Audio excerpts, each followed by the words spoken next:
Hey guys, tonight we tuck ourselves into scratchy linen sheets with the smell of damp straw and wood smoke curling through the air.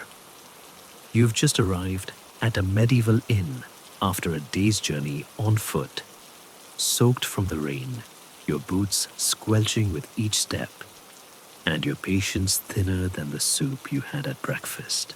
The road behind you was a muddy ribbon, winding past fields, hedgerows, and a single cartwheel stuck in a ditch still being yelled at by its owner 3 hours later. Your legs ache, your stomach rumbles, and your only hope of salvation stands ahead. A timber-framed building leaning slightly to one side, as though even it is tired of this weather. That's the inn. There's no sign, just a roughly painted horse nailed above the door. Is it meant to be a horse? Historians still argue whether medieval inn signs were literal or just wishful thinking.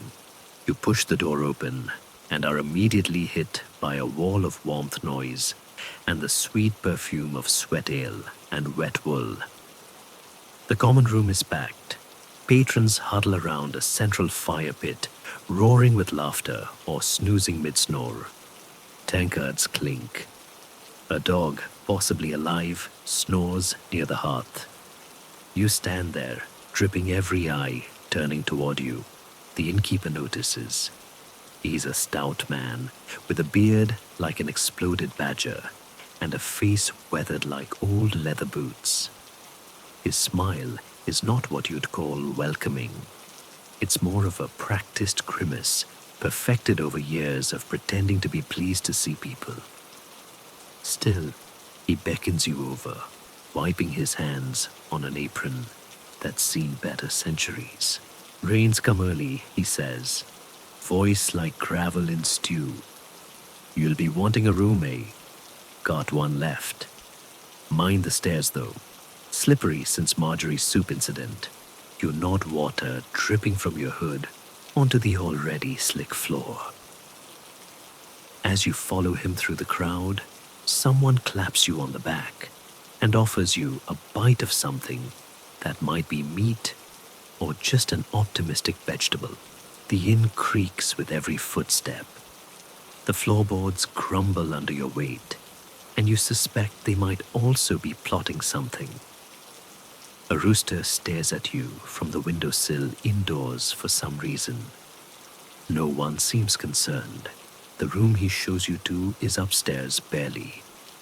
The stairs are more ladder than staircase, and they shudder ominously as you climb. At the top is a crooked hallway that smells of mildew feet and whatever Marjorie's soup was made of. Your room is at the far end.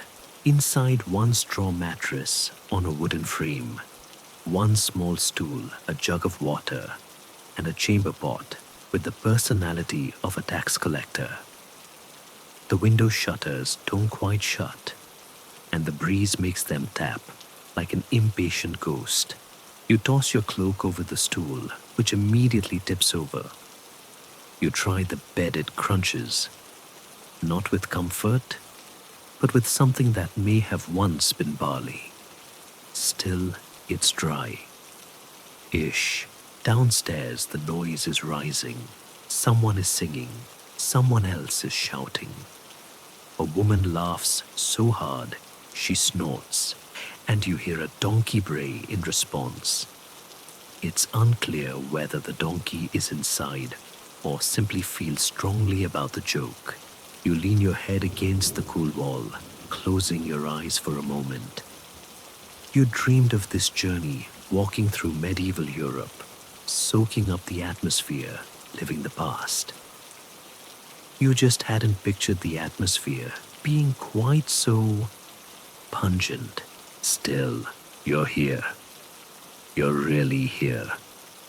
And yes, it's noisy, and yes, your bed is full of something you don't want to think about, but outside, the storm rages, and in here, at least you have a roof and 4 walls, 3.5, if we're being honest. A flicker of candlelight casts shadows that dance like tipsy ghosts. The smell of burning peat drifts in from downstairs.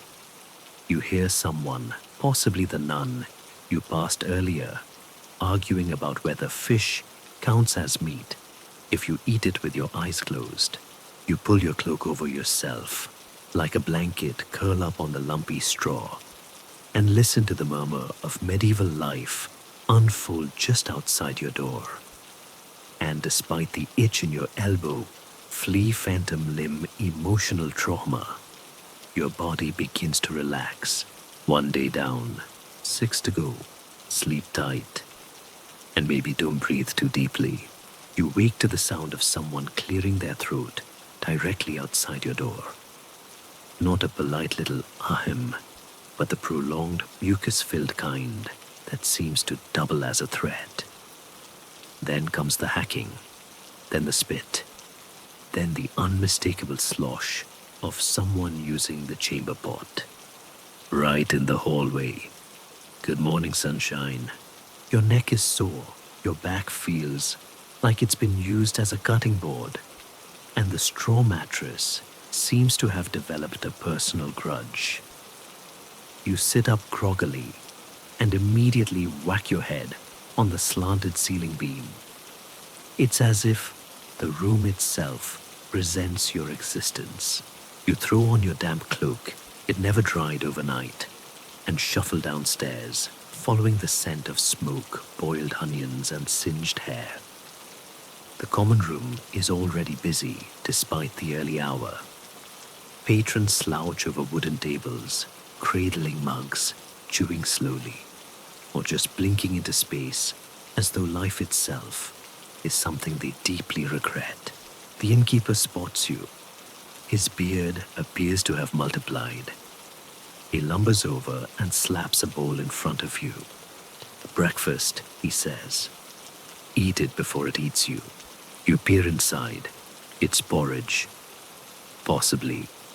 Grayish steaming and flecked with something that might be raisins or rat droppings.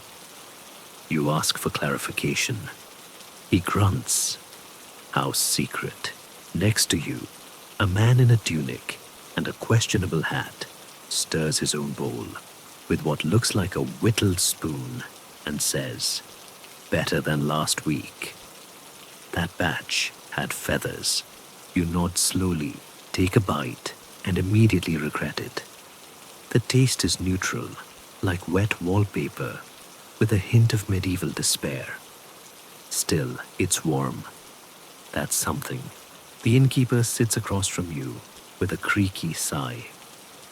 He scratches his scalp, thoughtfully releasing a small puff of something that might be flour dust or skin flakes. So, you're staying a week, eh? He says, more statement than question. You'll be wanting to learn the rules. You brace yourself. Rule 1. Don't leave food unattended. Marjorie will eat it, even if it's nailed down. She once swallowed a spoon. Didn't slow her down. He points across the room to a squat woman with arms like tree trunks and a look that could peel onions. She's holding a chicken. The chicken looks concerned. Rule 2. He continues, never ask for a bath. The bathhouse shut down. 2 summers ago, priest said it was turning folks into lechers. Last man who got a wash hasn't been right since. Talks to turnips. Rule 3. If someone steals your shoes, accuse first. Investigate later. Most disputes end in ale, and no one remembers why they were fighting anyway. You thank him sort of, and glance around the room. It's full of the kind of faces you'd normally avoid on a dark road. Farmers, traveling tinkers, one woman breastfeeding a cat. You hope it's a cat and a bard tuning a lute with his teeth. The innkeeper eyes your boots. Keep those tied to your cot at night, he warns. Lad last week went to sleep with 2. Woke up with a goat hoof and a clog. You finish your bowl more out of stubbornness than hunger and get up to explore. As you turn to head back upstairs for your things, you notice something. One of your shoes is missing. You freeze. Everyone around you looks perfectly innocent. Too innocent. The man with the feathered hat suddenly whistles. The bard plucks a string. Marjorie sneezes on her chicken. You scan the floor. Nothing. You look under the table, just crumbs and what might be a molar. The innkeeper sighs. Happens to everyone, he says. We call it the trial of the left shoe. You limp back to your room wearing one boot and one sock. The floorboards seem more judgmental now. A rat watches you pass. It's chewing something that looks like laces. Back upstairs, you dig through your meager belongings, finding a pair of ill-fitting sandals someone gave you in a village 3 days ago. You put one on. Now you're wearing a boot and a sandal. Fashion isn't real here anyway. You pause to look out the window. Fog blankets the countryside soft and white, turning distant hills into vague suggestions. Below, a donkey brays. Possibly the same one from last night. Possibly the inn's second in command. You close your eyes just for a moment. A rooster crows inside again. You give up trying to understand. So here you are, one boot short, slightly nauseated, and sharing breakfast with porridge bandits. But you're still standing, still breathing, still soaking in every weird, itchy, wonderful moment of medieval life. And now, thanks to a missing shoe officially part of the inn's morning ritual, you descend the stairs again later that morning, determined to find your missing boot, or at least reclaim some dignity. Instead, you trip over the dog that may or may not be alive. Turns out, it is. Barely. It glares at you, sighs dramatically, and goes back to napping. The common room smells like smoke yeast and damp wool. Several portraits from earlier are still sitting exactly where you left them, as though glued there by stale beer and generational inertia. The bard has fallen asleep, with his face in his lute. Someone's written fart knuckle on his forehead in soot. You limp across the floor in your mismatched footwear, drawing more stairs than you'd like. The sandal squeaks with every step. The boot somehow is wetter than before. The innkeeper waves you over. Lost shoe, eh? He says far too cheerfully. Check under the stairs, or in the stew pot. Hans sometimes gets confused. You nod and crouch to check beneath the stairs. Dust a broken tankard and someone's slipper. Not yours. It's embroidered with the words, "Bless this mess." Charming. You try the kitchens next. It's a cramped room full of smoke and shouting. A pot bubbles over the fire. Greasy Hans the cook is singing an off-key ballad about turnips and betrayal. You politely ask if he's seen a boot. Hans stares at you. One eye twitches. Did it have laces? Yes. A sole? Yes. Then it's not mine. You never did find the boot. Giving up? You hobble back to your room to rest. The innkeeper offered a solution. Tie rags around your foot, pretend you're a pilgrim.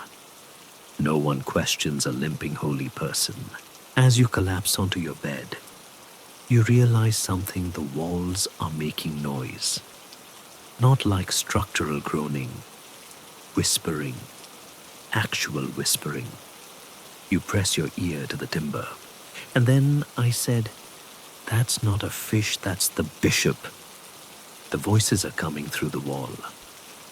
You inch closer. and discover that the wall is little more than two thin wooden panels with a generous gap between them. The rooms are separated by optimism and air. You can hear everything. Your neighbors are a couple from Normandy. He snores like a war horn. She talks in her sleep, mostly arguments about cheese. Last night, apparently, they both dreamed of cabbages. It got heated. This place was never meant for privacy. You now understand why medieval people weren't big on secrets. They didn't have the walls for them. You decide to do a little decorating. There's not much to work with. The walls are stained with what might be wine or regret. A single dried flower hangs from a nail, possibly for good luck, possibly for pest control. You nudge it. It crumbles instantly. There's a tiny window with warped shutters. You pry one open and sunlight floods in, illuminating the airborne particles of dust flower and crushed dreams. The view is rustic. A pen of pigs, one of which is enthusiastically chewing a sock. Not yours, thankfully. A woman is chasing a chicken. The chicken is winning. On the floor beside the bed is a wash basin. The water is from yesterday, possibly the day before. You sniff it and recoil. It smells like someone tried to clean a goat with regret. Still, you give your face a cursory splash. It doesn't help. As you dry off on what might be a curtain or a towel or both, you hear a knock at the door. It's more of a thump. Really, followed by a muffled, "Oi, you want beer?" You open it to find a teenage boy holding a jug and grinning with too many teeth. "Morning drink," he announces. For guests, what look like they need it. He's not wrong. You accept. It's tepid, slightly bitter, and may have been brewed in a helmet. Still, it's better than the porridge. "Any plans today?" he asks. You pause. What does one do at a medieval inn all day? He shrugs. You could help Hans, or sit by the hearth and listen to stories, or chase the goose thief, or just nap. Napping's popular. You opt for the hearth. Back downstairs, the fire crackles. The barmaid, whose name you learn is Elspeth, hands you a mug of something vaguely cider-like and points to a vacant stool. "Don't sit too close," she warns. Splinters. One lad stood up too fast, and we had to remove a chunk of him with tongs. Comforting, as you settle in a toothless old man beside you starts talking. Not to you exactly, just talking. Back in '02, he says to no one in particular, a man tried to ride a cow through this very room, claimed it was a prophecy, broke 3 chairs and his collarbone. You nod politely. He nods back satisfied. Soon more patrons begin sharing tales. One claims to have seen a knight joust a windmill. Another insists his uncle invented trousers. A third solemnly swears he met a witch who turned his brother into a duck, but only on Tuesdays. You sip your mug and listen the stories washing over you like warm soup. They're ridiculous, exaggerated, and likely complete fabrications. But in this place, somehow, they feel true, and slowly, your missing boot becomes less important. You're raking back the whispering walls, the soggy porridge. All of it fades into the low hum of firelight laughter and the gentle creak of a world held together by stories. That night, you wake up needing to relieve yourself an unremarkable human experience until you remember that this inn has one chamber pot, and it is communal. You sit up slowly, groggy and disoriented, blinking at the shadows dancing on your wall from the flickering torch in the hallway. Somewhere below, someone coughs like they're trying to expel their skeleton. The dog growls, or maybe that's just the floor settling again. The chamber pot sits in the corner like an ominous invitation. You shuffle toward it, trying not to make eye contact. It's made of rough clay and painted with faded blue flowers that do nothing to hide its primary function. You hover for a moment. Is there etiquette here? Does one knock before using it announce their intentions? There are unspoken rules in medieval inns, and you're still learning them the wet way. You finish as discreetly as possible and slide the pot back to its corner. From next door, the Normandy couple groans in unison. One of them mutters, again with the sloshing. You whisper an apology through the wall. Welcome to chamber pot politics. In the morning, the sun pierces your eyelids before you've even opened them. You've left the shutter cracked open, and now a curious goose is peering through, beady-eyed and judgmental. It honks at you, then waddles away, its work apparently done. You stretch, groan, and begin the dance of dressing in cold clothes that still smell like the day before. Your boot is still missing, your sandal still squeaks, and yet, something about this morning feels almost normal. Downstairs, Elspeth is wiping down tables with a rag that seems to just rearrange the stains. The bar is lined with bleary-eyed patrons, sipping what could charitably be called breakfast ale. The innkeeper yawns mid-pour, which results in someone's cup receiving twice the usual amount. No complaints are filed. Morning, he says as you sit. We've got bread today. Don't get used to it. A slab of something dense and slightly warm lands on your plate. It's bread. Yes, but only in the medieval sense. Part food, part blunt object. Still, it's better than porridge. You gnaw on it thoughtfully as two men across the room argue over who used the pot last and whether it feels cursed. You're just about to ask for more bread because chewing this takes stamina when a commotion arises near the hearth. A group of travelers has arrived, all in matching cloaks with belts full of herbs and pouches that jingle.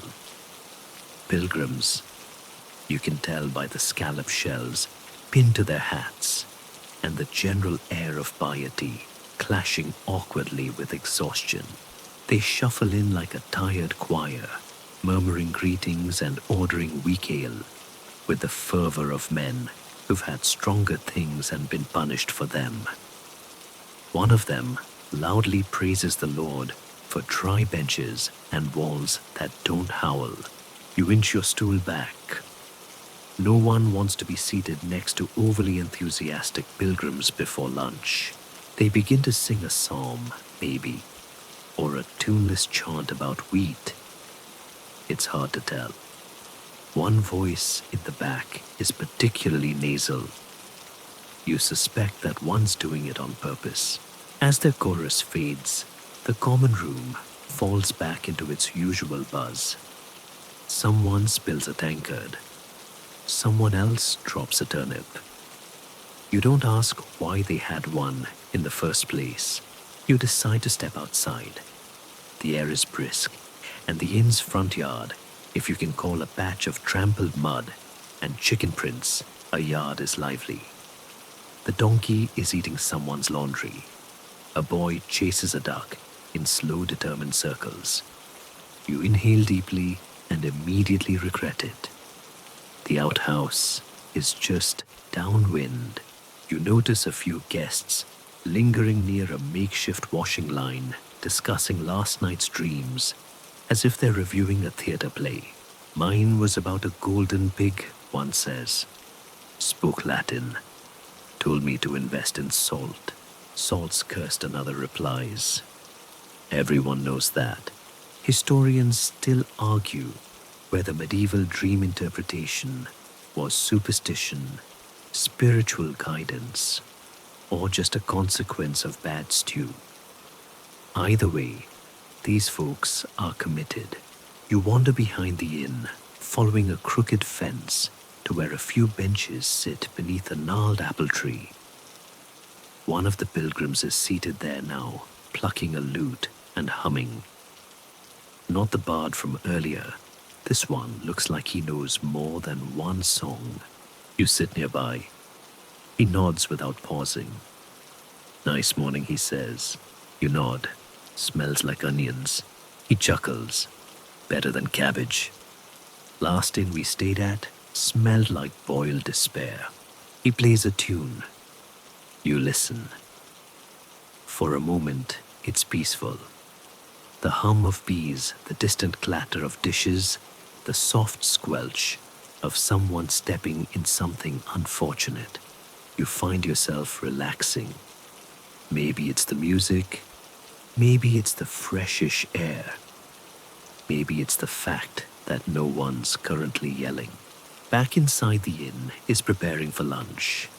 Elspeth is already carrying out a tray of, you squint, turnip stew with what appears to be a chunk of yesterday's bread floating in it like a shipwreck. You head back in, claim a bowl, and return to your table. The stew is salty and thick enough to patch a wall. But you eat it, and it's not terrible. Your neighbors return from their respective errands. One from the stable covered in hay, another from the outhouse, visibly scarred. The chamber pot is getting passed around again, and it's become a kind of unspoken ritual use. It nod in solemn solidarity and say nothing. You raise your bowl in a quiet toast to the chaos, the smells, the mismatched shoes, and the ghosts in the walls. Another day in paradise. You wake this time to the rhythmic thud of something heavy against wood, followed by a shout that sounds like not the soup again. You sit up already resigned to whatever this day has planned for you. Your muscles ache in exciting new places. Your hair feels like it's been licked by a cow. You run a hand down your face and confirm yes, still in the medieval inn. Still alive. Still missing one boot. You shuffle downstairs to find breakfast in full swing, or more accurately, full slump. People are slouched over tables like exhausted marionettes, some with spoons still halfway to their mouths. It smells again of porridge, and onions, and possibly regret. You claim a seat by the fire, where a small bowl is unceremoniously plonked in front of you. Inside porridge again, slightly runnier than yesterday, and with something green floating on top. You ask what it is. The innkeeper passing by with a ladle and a limp shrugs. Seasoning. You stare at it a while. It stares back. You take a bite and chew slowly, noting that the texture has moved from gruel into emotional burden.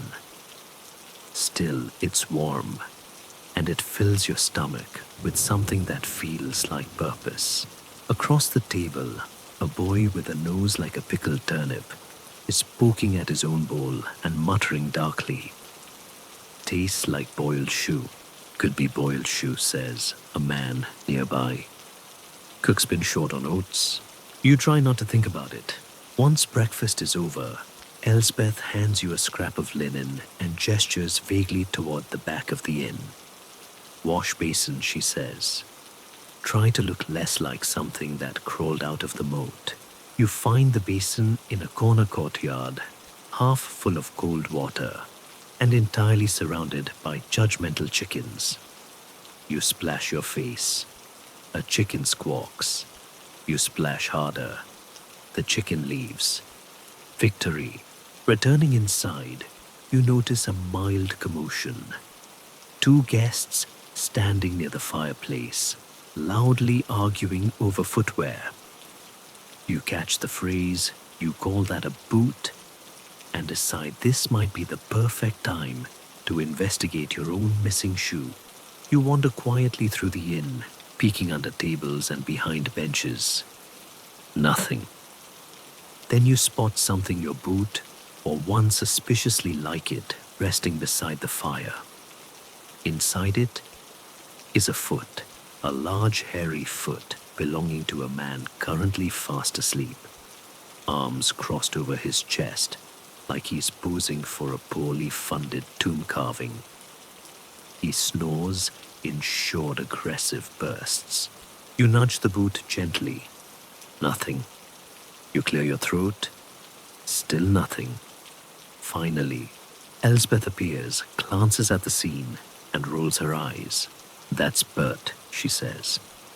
He thinks anything not nailed down is a gift from the saints. You ask if there's a policy for this kind of thing. She shrugs. Normally, we just let him sleep it off and take the item back before he wakes up. Unless it's food, then you've lost it. You consider your options. Then very gently, you slide your boot off his foot. He snorts, mumbles something about pickles and rolls over. Victory! You sit down to celebrate by the hearth boot, finally reunited with its soulmate. It's a little stretched, a little damp, and smells slightly of beer. But it's yours. Soon after the bard reappears. You'd hoped he'd moved on, but no. He settles onto his usual stool, clears his throat dramatically, and begins, "O noble fishmonger of Canterbury." You sigh. It's the same song, the same only song. The one about the fishmonger who falls in love with the shoemaker's daughter, and then somehow becomes king of a river. There's a verse about eels that haunts you. He sings it with gusto. People clap along. Someone tosses a turnip in appreciation or protest. It's hard to tell in this inn. You strike up a conversation with the man beside you, who introduces himself as Oswin professional fence fixer and part-time ghost impersonator. He tells you he travels from village to village, mending wooden barriers, and occasionally gets paid to rattle chains and moan at weddings. You ask if that's a popular service.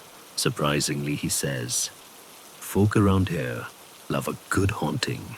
You sip your weak ale and stare into the fire as the bard starts a second rendition. Someone actually cheers.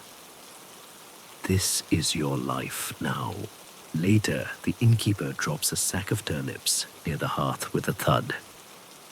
"Delivery day," he announces. "Turnips or nothing." A few patrons groan. Elsbeth from behind the bar chimes in. "We had carrots, but Marjorie traded them for a hat." No one questions this. The rest of the morning drifts by in a pleasant haze. You watch a small dog chase a feather for 30 minutes. You help a merchant decipher a menu that's just 3 drawings and the word meat. You learn that if you sit too long by the window, a pigeon will absolutely poop on your shoulder. And when lunch rolls around turnip stew with turnip bread, you eat it without complaint. The taste isn't good exactly, but it's familiar now, like a culinary lullaby. You're halfway through your second bowl when the man beside you leans in and whispers, "The chamber pot's missing." You freeze. So does everyone else who overheard. A hush falls over the common room. Someone gasps, "Not again." And suddenly, everyone's moving, searching behind curtains, under benches, even behind the bar. The innkeeper groans and mutters, "Third time this week." before stomping upstairs. The rest of the day becomes a blur of low-stakes chaos. The pot is eventually found in the woodshed, being used as a seat by a child playing royal court. No punishment is issued, only a gentle sigh and a thorough rinsing. You return to your room that evening exhausted, but oddly content. You light your candle, set your boots beside the bed, this time tying them to the leg, and lie down. The wind whistles through the shutters. Downstairs, someone begins singing about heels again. You smile despite yourself. You wake to silence. For a moment, it's unsettling. No bard caterwauling about lovesick fishmongers. No communal groaning over turnip-based breakfast. No clatter of pewter mugs or shrieking poultry. Just calm. Then you notice something's wrong. Your left foot is cold, very cold. You sit up quickly. The boots tied securely to the bedpost the night before are still there.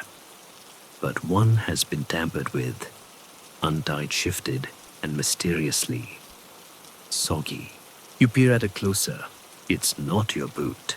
It looks exactly like your boot, but the heel is worn differently, and there's a faint but distinct whiff of onions. You put it on out of spite, not comfort, and limp downstairs with one genuine boot and one passive-aggressive imposter. The common room greets you like a damp hug. People mill about clutching mugs of morning ale, which at this point is functionally just medieval coffee. Elspeth waves vaguely in your direction, already yelling at someone to stop sitting on the cheese crate.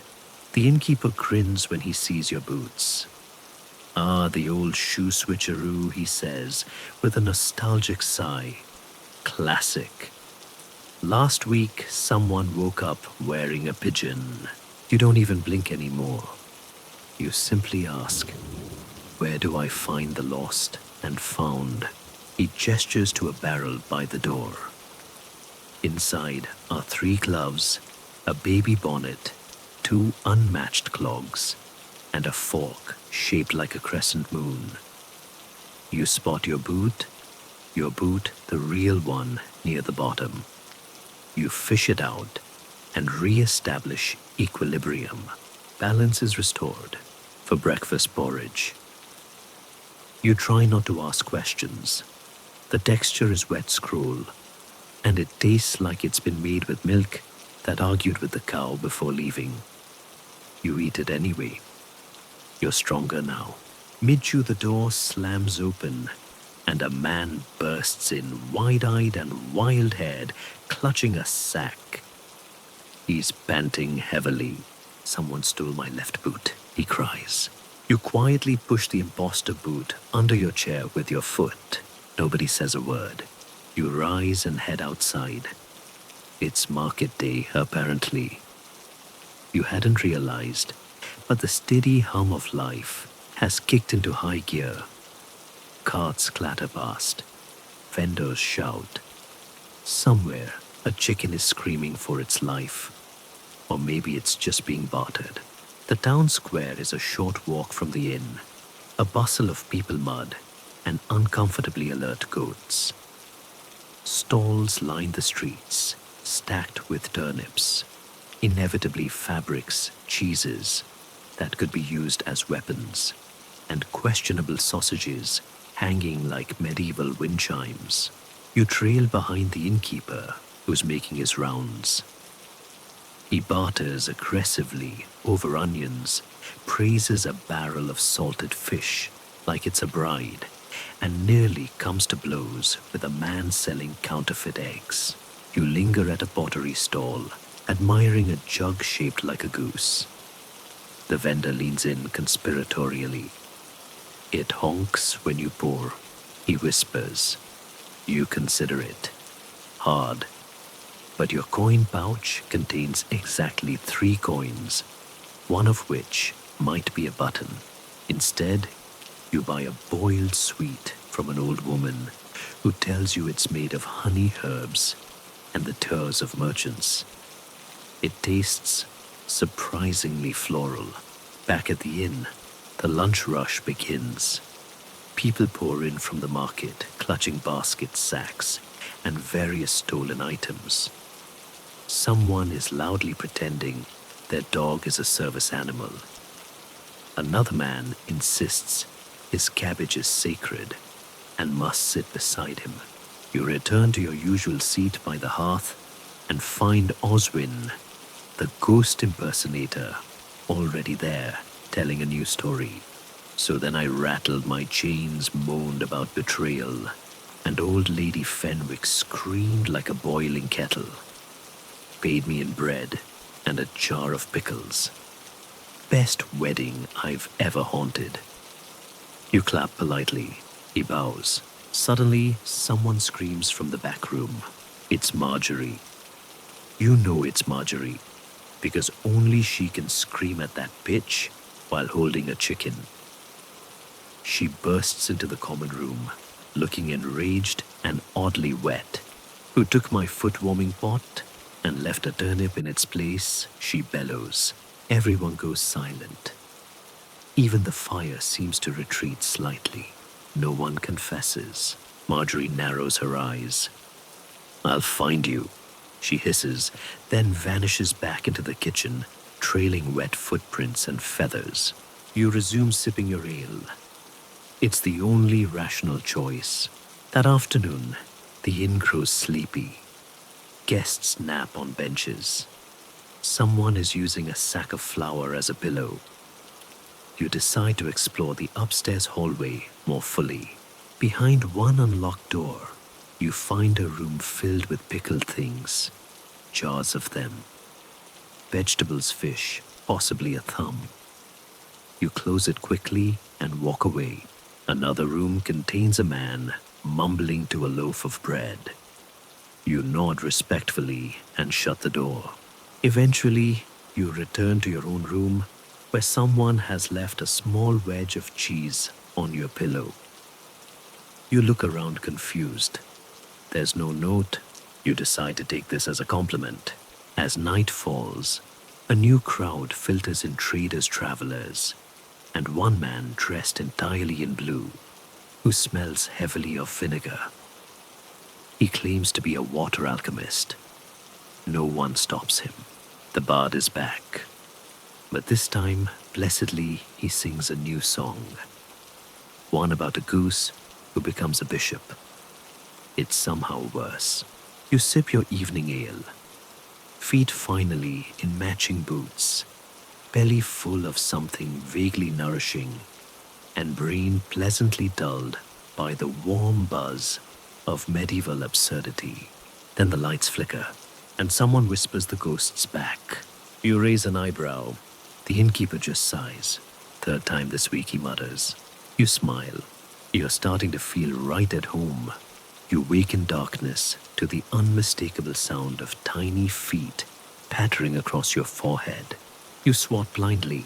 Something chitters and vanishes into the straw bedding.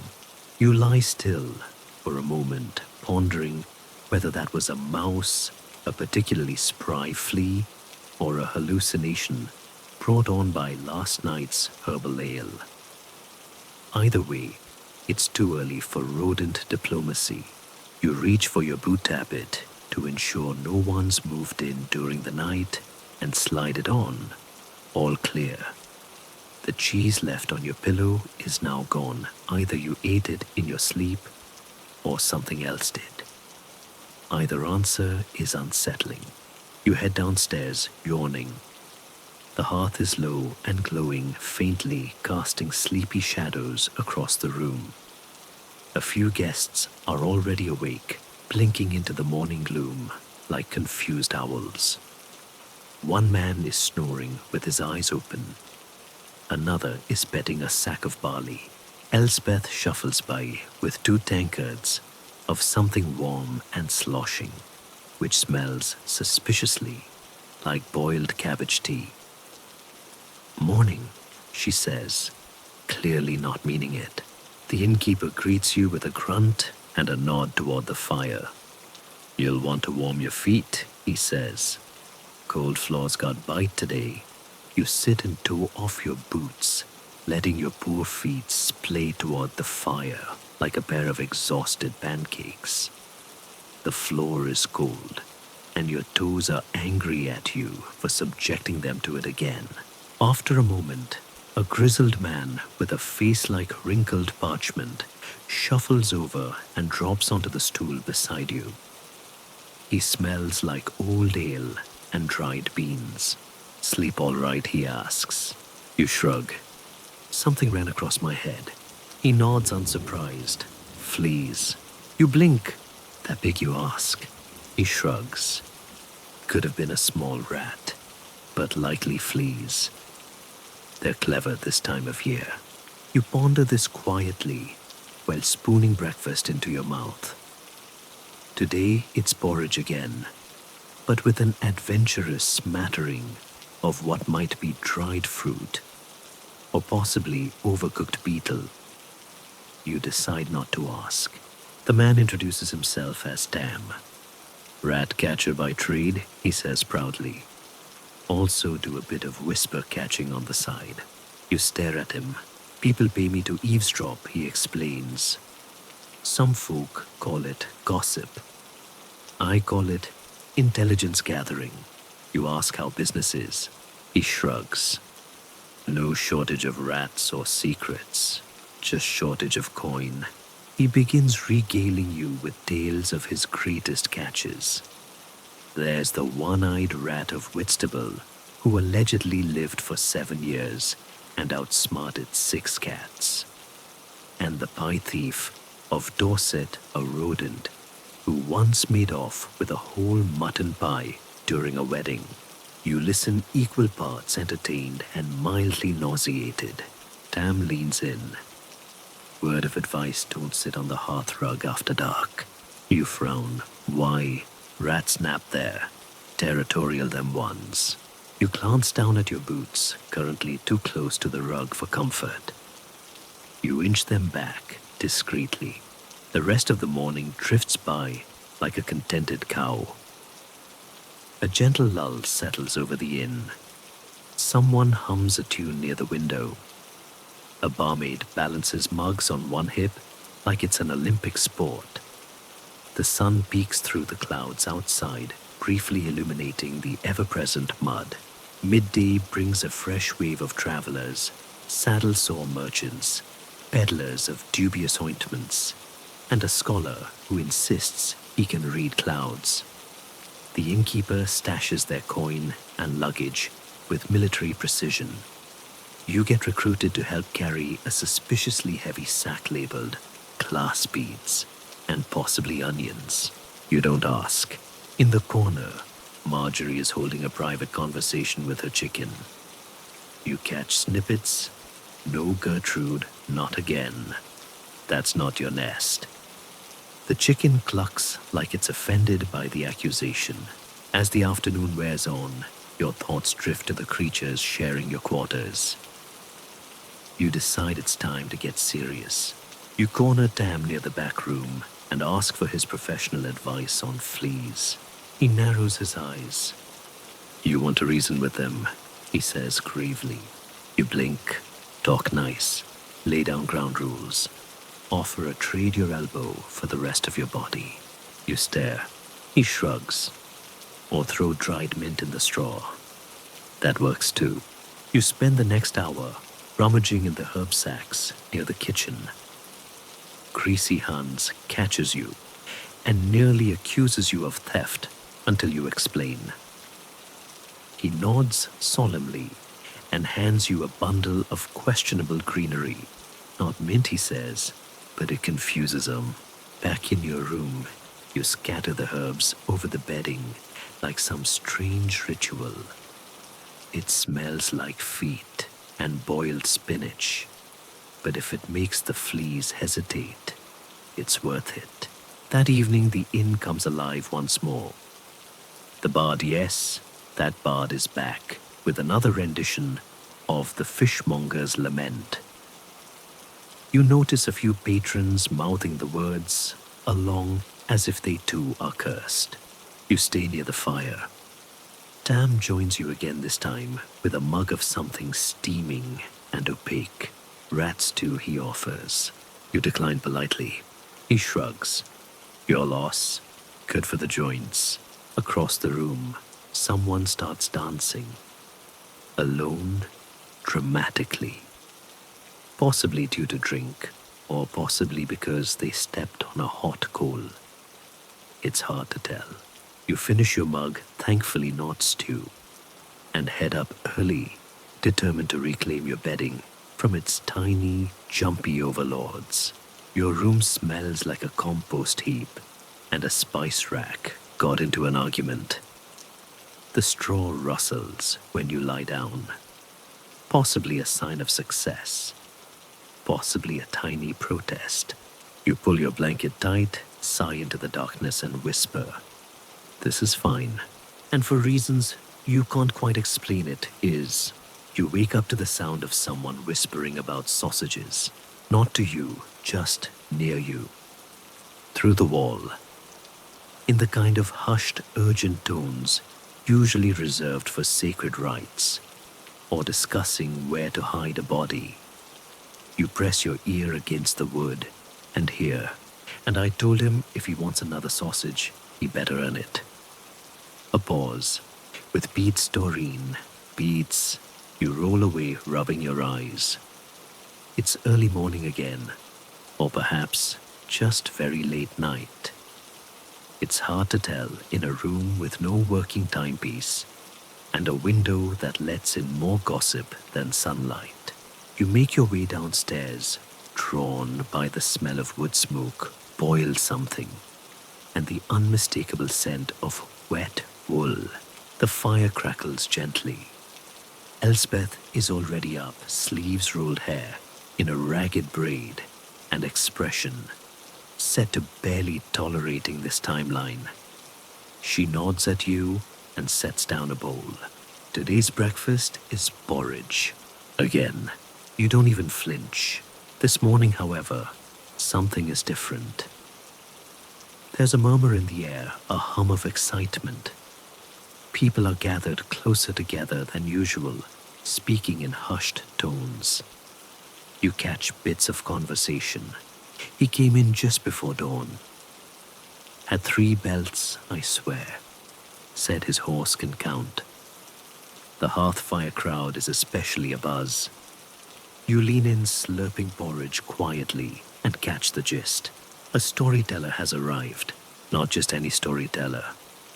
Wim the Wondermouth, a traveling teller of tales so prolific, he once reportedly made a woman faint during a rendition of the ballad of the slightly irregular apple pie.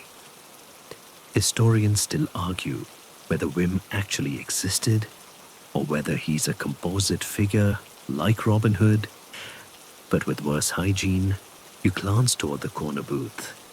There he is, a tall, lanky man with wild eyebrows and a coat made of patchwork fabrics and questionable fur.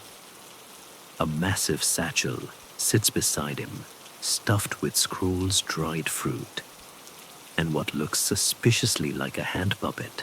Wim clears his throat, and the room goes still.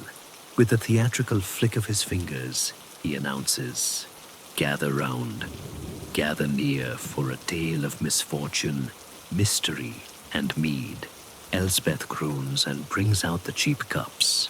You, like everyone else, shuffle a little closer. This is prime medieval entertainment.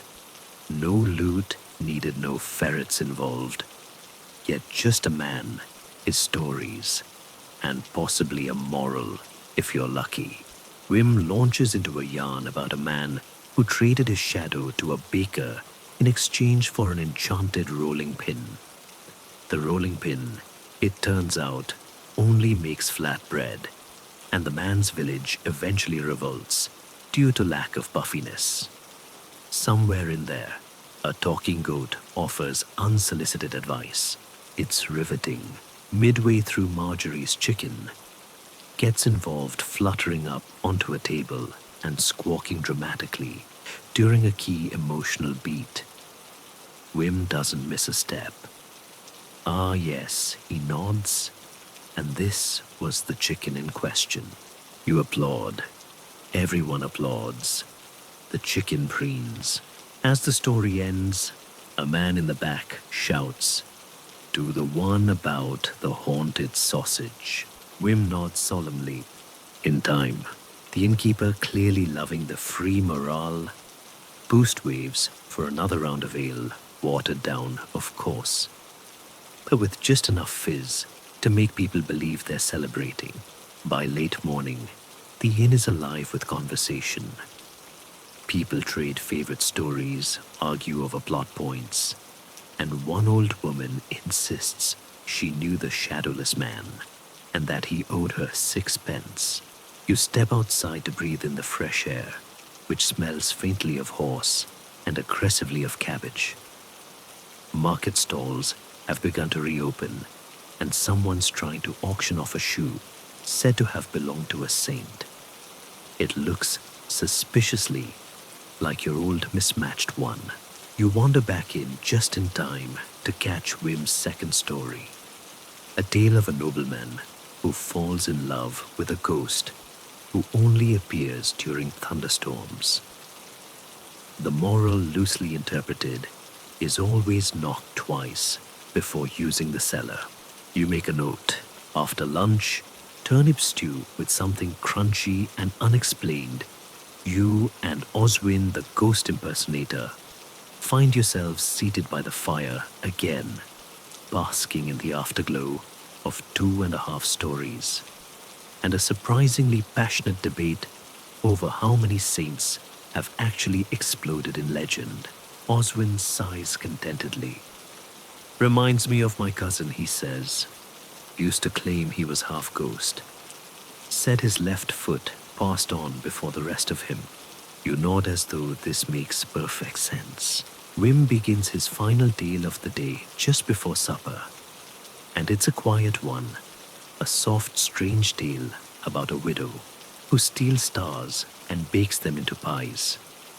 There's no goat, no haunting, just a gentle kind of magic that makes even the barmaid tear up.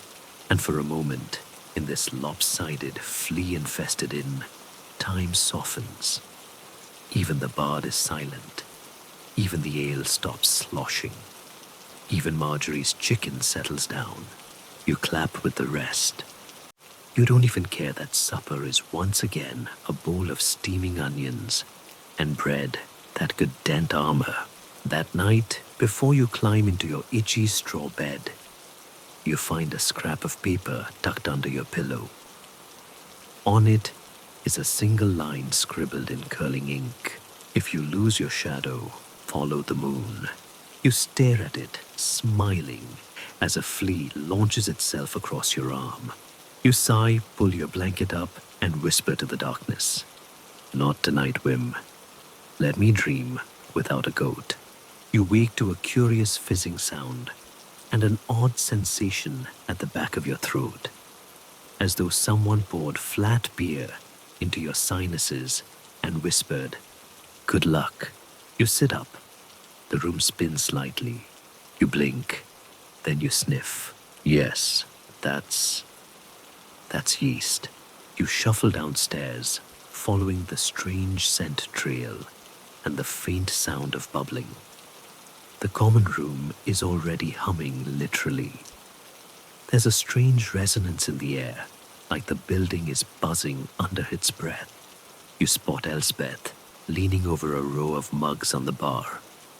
She looks concerned, not frightened, not angry, just deeply professionally wary. "What's going on?" you ask, cautiously. She points at a barrel tucked in the corner of the room. It's oozing.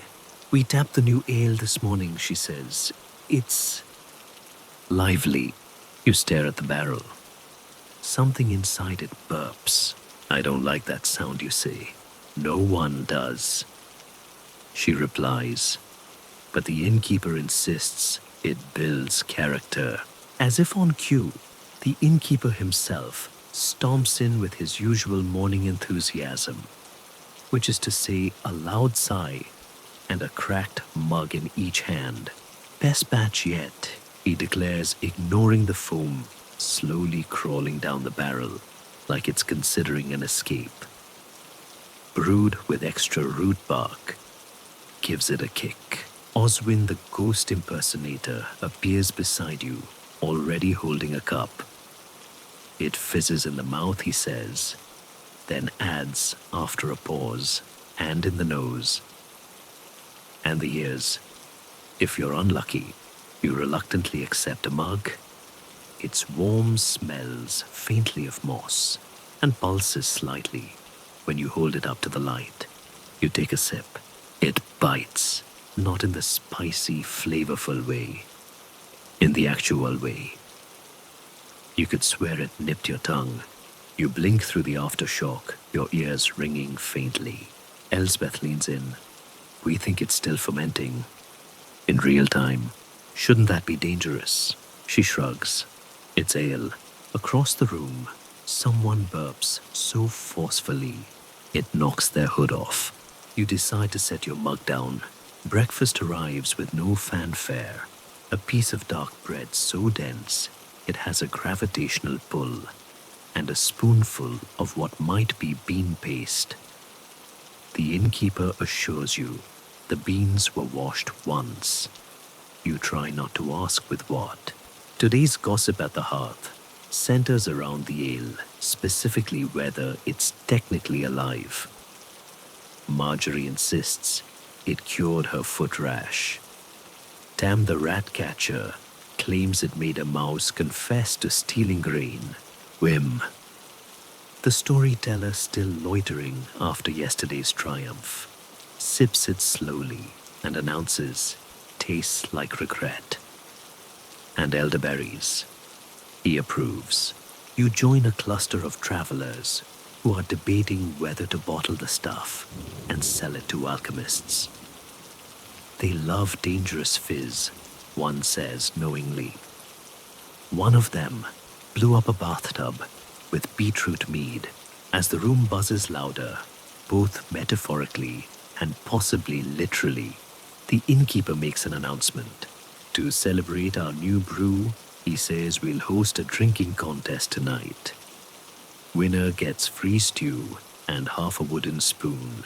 A cheer rises from the bold and the foolish. You retreat outdoors for fresh air, which smells refreshingly like manure and damp fog. A merchant cart rolls past, carrying barrels labeled cabbage balm and dehydrated eels. You nod politely at the driver who is arguing with his goat in fluent Latin. Back inside, the ale has become a sentient part of the inn. It's now bubbling audibly, and someone claims they saw it blink. Wim is writing a ballad about it called The Froth That Brought a Man to Tears. That evening the drinking contest begins. It is exactly as chaotic as expected. Round one, people sip cautiously. A few cough. One woman claims she saw a vision of St. Hubert doing a cartwheel. Round two, a man drops his cup, starts laughing, then insists the floor is rising. Marjorie calmly steps over him with her chicken. Round three, Oswin hiccups, says the word ethereal, and starts waltzing with a curtain. You're eliminated early after your second sip causes your teeth to hum and your elbow to twitch uncontrollably. The winner is a shepherd with no sense of smell and a suspiciously large liver. He stumbles to the bar, accepts his stew, and tries to eat the spoon. The inn settles into a soft, drunken glow. Even the bard seems subdued, strumming gently and singing a lullaby about turnip farmers falling in love during a flood. You sit by the hearth, sipping water, your lips still tingling faintly. Elsbeth sits beside you, stretching her legs and cracking her knuckles. Still think this ale was a good idea, you ask. She glances toward the barrel, now wrapped in rope and slowly foaming through its seams. It'll mellow by next week, she says. Hopefully, you nod. You've survived the porridge, the fleas, the chamber pot wars, and now the living ale. You stand up just as Oswin returns, with a spoon balanced on his nose. It's watching me, he whispers, pointing at the barrel. You believe him. Back in your room, you lie on the straw bed, your stomach buzzing faintly. You stare at the ceiling and wonder what other inn in Christendom could turn yeast into performance art. Downstairs, the last of the laughter fades. A chicken clucks goodnight. Someone mutters about their missing sock. You smile, close your eyes, and whisper, "Good night, you frothy menace." You wake to music, not the usual mournful scraping of a lute or someone singing about forbidden sausages, but real, genuine music. Rhythmic strumming, a voice in tune, and a chorus that doesn't involve livestock. You sit up cautiously, half expecting a prank. The inn has not exactly been a temple of musical excellence so far. You slip on your boots, placidly matching for now, and creep downstairs like a suspicious raccoon. And there he is, a new bard. He's perched on a stool by the hearth, lean and cleanish, strumming a six-stringed instrument with long, delicate fingers. His cloak is dyed deep red, his hair is tied back with a ribbon, and his expression is a mix of boredom and divine patience. You get the sense he's played for dukes and regretted it. The regulars are entranced. Even Marjorie has paused mid-feather plucking to listen. Her chicken is asleep in her lap. You sit and catch the lyrics, a ballad of lost love, distant wars, and something about a cheese wheel rolling into destiny. It's actually lovely. You lean toward Elspeth, who's drying mugs with her usual grim determination. "Where did he come from?" you whisper. "Arrived at dawn," she says. "Didn't even ask for coin. Just wants an audience." You pause. "So, not like the other bard." She snorts. "He came back last night. Tried to duet. This one hit him with a ladle." You sip your morning ale, thinner today. Less chance of seeing visions, and listen. The bard's name, it turns out, is Benoit. He's French, possibly nobility, possibly lying. Claims to have studied music in a monastery until the abbot found my songs too distracting. His voice is smooth as melted wax. His lyrics veer from heartbreak to vegetables and back without warning. You find yourself applauding unironically. After the performance, he mingles, or rather allows mingling. Wim the storyteller tries to trade tales, but Benoit just smiles and compliments his boots. Wim is confused but flattered. Elspeth warns you. He's got a habit of making people fall in love with him, including a goat once. Be careful. By midday, Benoit has an entourage of admirers, including the tax collector's niece, the baker's daughter, and possibly the innkeeper who claims he's just invested in culture. Even Tam the rat catcher seems unusually impressed. You escape to the yard for some air. The chickens are gossiping among themselves. You nod respectfully. Behind you, Benoit begins playing again. This time a playful jig about a merchant who tries to smuggle dates in a hollowed-out lute. The crowd claps. Someone dances. You wander over to Oswin, who is seated on a stump, chewing something suspiciously crunchy. Thoughts, you ask. Oswin squints. He's good. Too good. You raise an eyebrow. No one plays like that unless they're running from something. Or cursed. Or both. You laugh. Oswin continues very seriously. Saw a man once who could sing birds out of the trees. Turned out, he was possessed by a minor saint. Died choking on a walnut. You blink, not saying that's the case here, he adds. But keep your spoon close. Back inside, Benoit is still charming the room. He's now seated beside Marjorie, who is blushing like a beet, and letting him pluck gently at her chicken's feathers for rhythm. The chicken does not resist.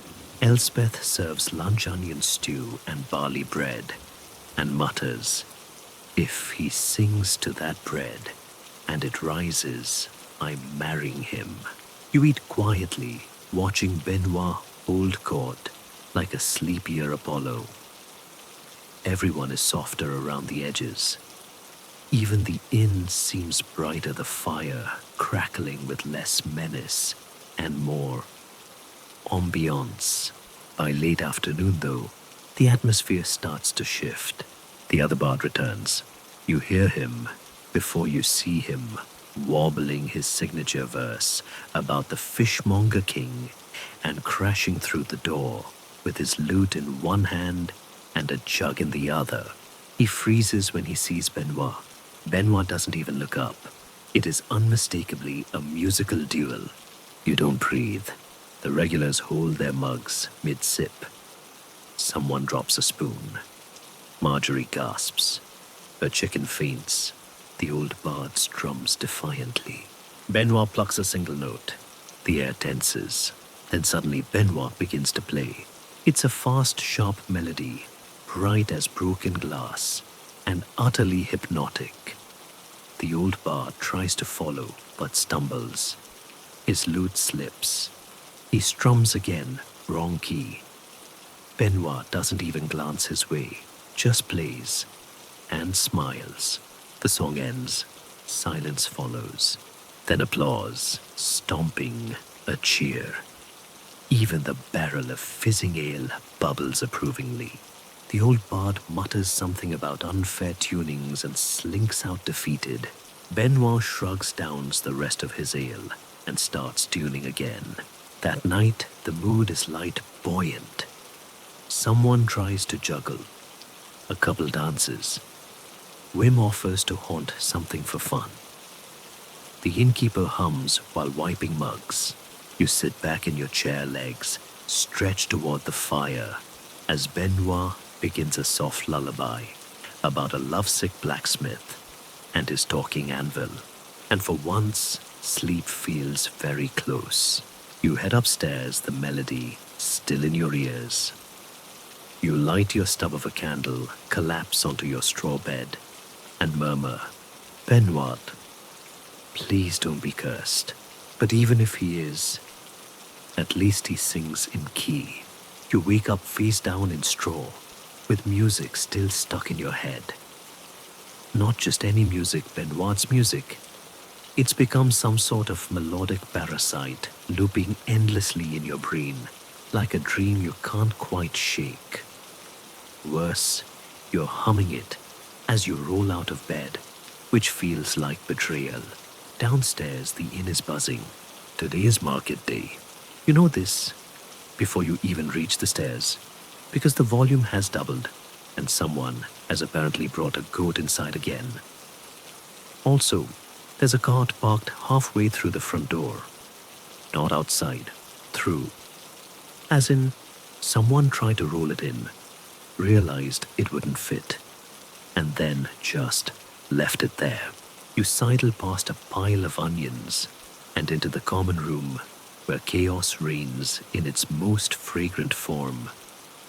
Barrels are being rolled in bread loaves, are flying off a tray, and the goat is nibbling on the wall. The innkeeper catches your eye. "You come into town?" he asks, balancing a basket on each hip and a chicken under one arm.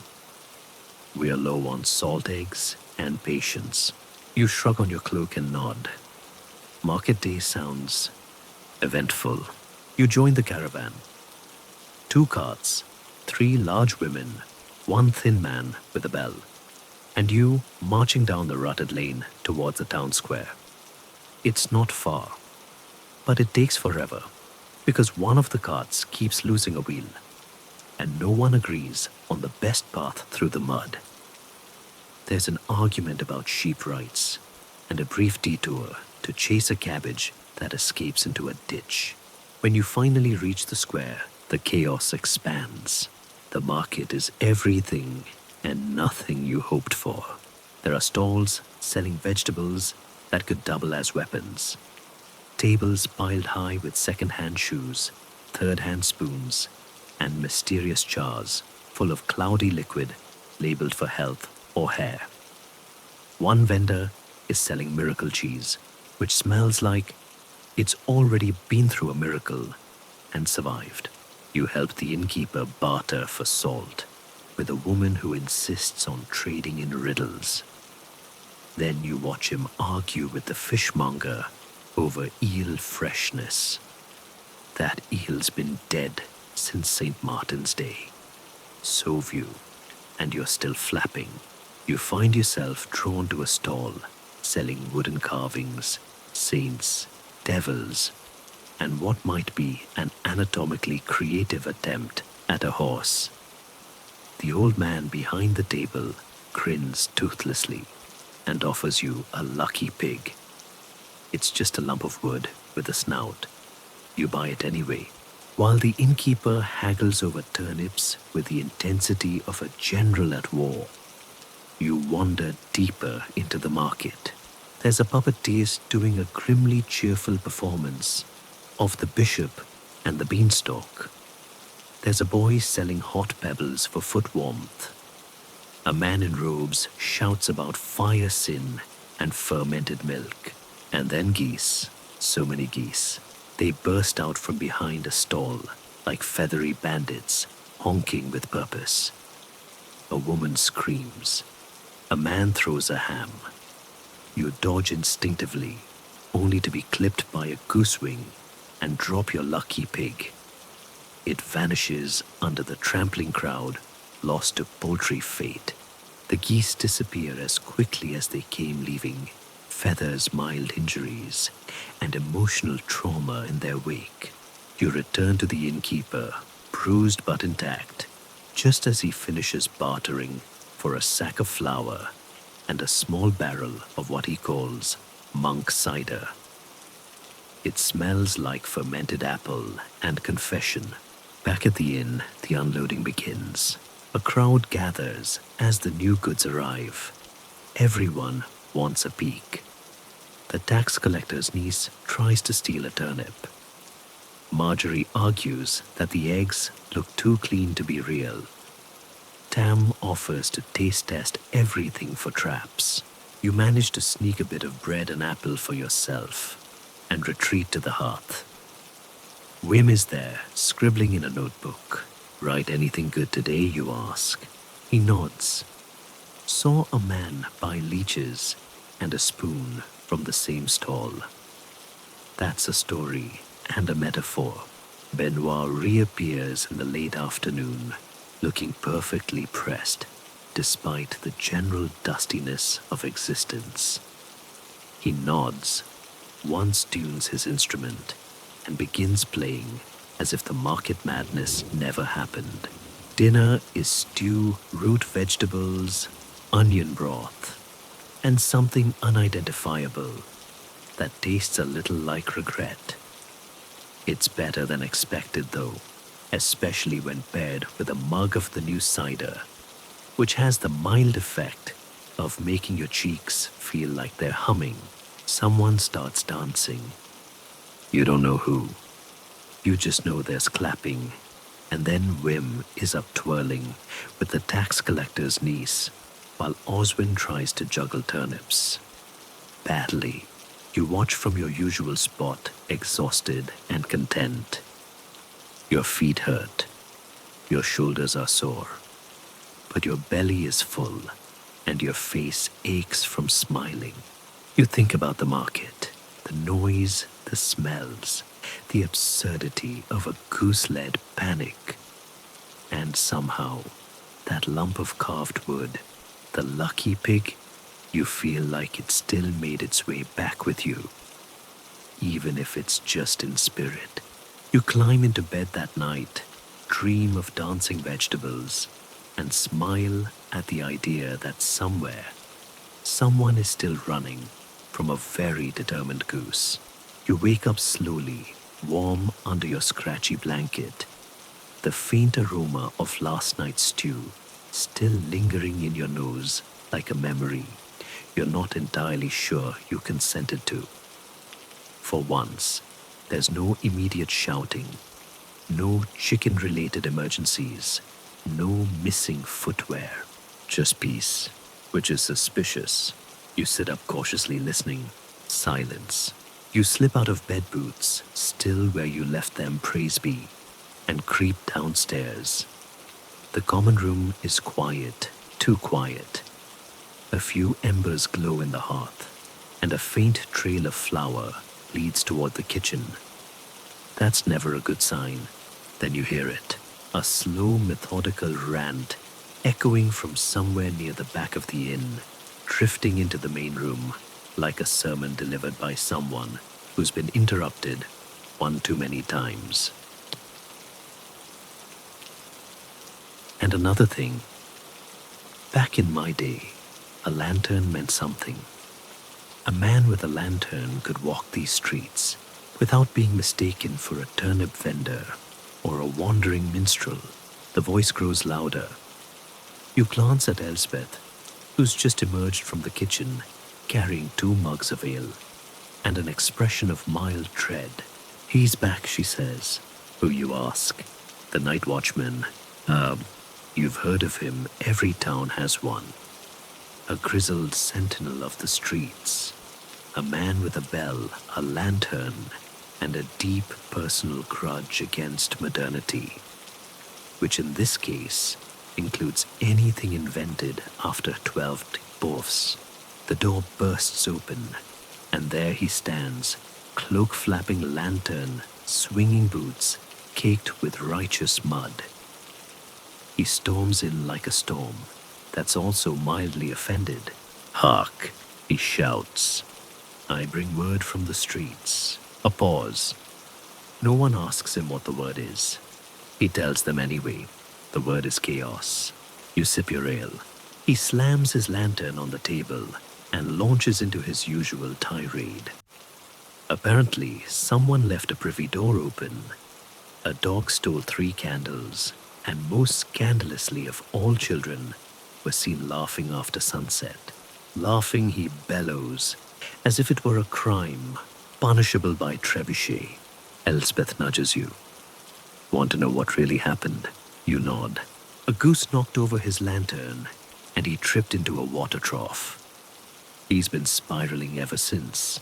The night watchman continues, now addressing the floor, as though it personally betrayed him. Used to be folk respected a man with a cudgel. Now I get mocked by ducks. Marjorie leans over from her usual spot, sipping tea. He's lucky it wasn't my chicken, she mutters. Gertrude doesn't forget. The watchman finally sits, huffing dramatically and removing a small scroll from his belt. I've written a strongly worded ballad, he announces. It rhymes. Everyone groans, but he begins to recite anyway. It's called Ode to the Lantern, and it contains phrases like, Ye fickle glimmer of justice, and my flame doth flicker like my hope.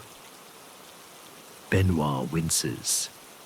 Wim the storyteller covers his ears with a napkin. When it's over, there's a moment of reverent silence. Then a muffled thump as someone faints from second-hand embarrassment. The innkeeper claps once slowly. Marvelous, he says. Now, who wants turnip pie? The mood shifts. Elsbeth brings out steaming plates of something technically classified as food. The pie is mostly turnip, some onion, and the faintest hint of despair. You dig in. It's oddly comforting, like being scolded by a grandmother who still loves you. After lunch, the innkeeper asks for help moving barrels. You volunteer partly out of boredom, partly to avoid hearing the night watchman's sequel poem. You and Oswin lug barrels down to the root cellar, which smells like mushrooms and anxiety. It's a low-ceilinged, cobwebbed space lit by a single flickering candle. Oswin whispers, "Perfect haunting atmosphere." You don't disagree. Halfway through moving the third barrel, you find a hidden alcove with an old wooden chest. Naturally, you open it. Inside a pile of dusty scrolls, a broken comb, a doll missing its head, and most interestingly, a set of carved wooden teeth. You stare at them. Oswin nods impressed. That's either a relic or a really determined prank. You bring the teeth upstairs. The innkeeper takes one look and says, "Oh good, I thought I lost those." You don't ask. By late afternoon, the inn settles into its usual rhythm. Someone plays dice. Someone else sings off-key. A donkey pokes its head through the window and is politely asked to leave. The night watchman dozes in the corner, hugging his lantern like a teddy bear made of bitterness. Benoit returns just after sunset, strumming a soft tune that drowns out the remaining grumbles. His latest song is about a lonely soup ladle and a carrot who falls in love with a parsnip. It's inexplicably moving. You sit by the fire, body tired, mind soft, sipping cider, and letting the strangeness of the day settle in your bones. Later, as you climb into bed, you find a note under your pillow, written in loopy script. "Beware the goose who knocks at night." You smile, you sleep, and in your dreams, the lantern is still flickering. You wake up convinced someone is boiling socks. The smell wafting into your room is unholy. Damp wool, sour herbs, and what might be old cabbage soaked in wine. You press your face to the shuttered window in search of fresher air, only to find a line of pilgrims trudging past, singing badly, and looking suspiciously cheerful for people who smell like foot blisters and spiritual urgency. You head downstairs in time to see Elspeth opening every door and window in the common room, waving a towel like she's trying to exorcise something. "What's that smell?" you ask, covering your nose. She doesn't answer right away. She just stares into the middle distance and mutters. They try to open the bathhouse again. You blink. "There's a bathhouse. There was," she says. Once, you follow the scent curiosity, killing the cat and possibly your sinuses, and find a small crowd gathered around the back courtyard, where the bathhouse sits, a squat stone building with steam curling from under the door, and a general aura of caution. The innkeeper is there, arms crossed, looking like he's bracing for another round of unpaid taxes.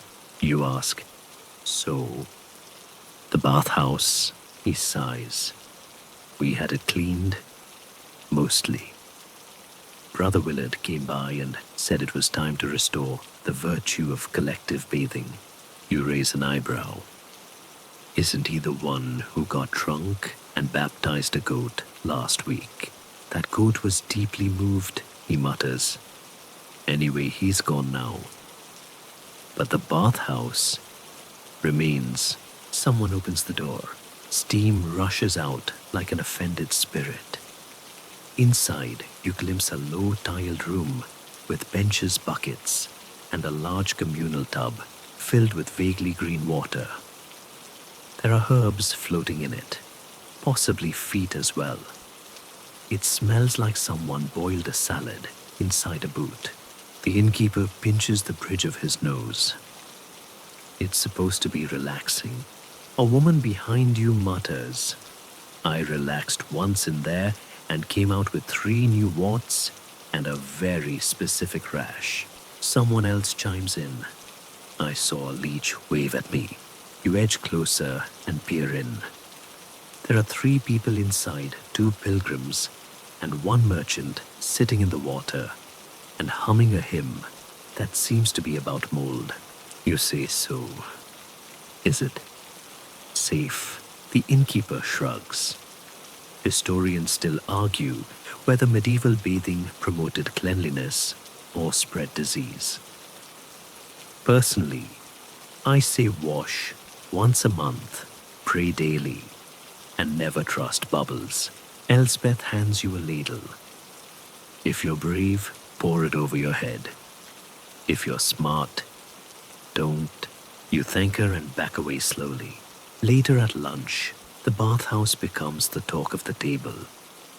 Oswin swears the place is haunted. Marjorie says it's just old sweat haunting old stone. Wim proposes writing a ballad about the bathhouse of bubbling betrayal. You eat your bread and cheese, slowly watching the door, in case anyone emerges glowing or melting. By mid-afternoon, the inevitable happens.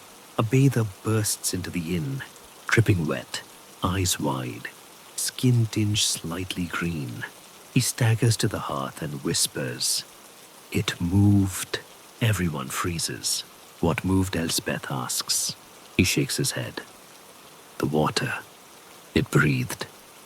And then it hugged me. The room is silent.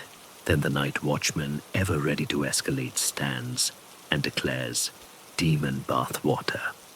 I knew this day would come.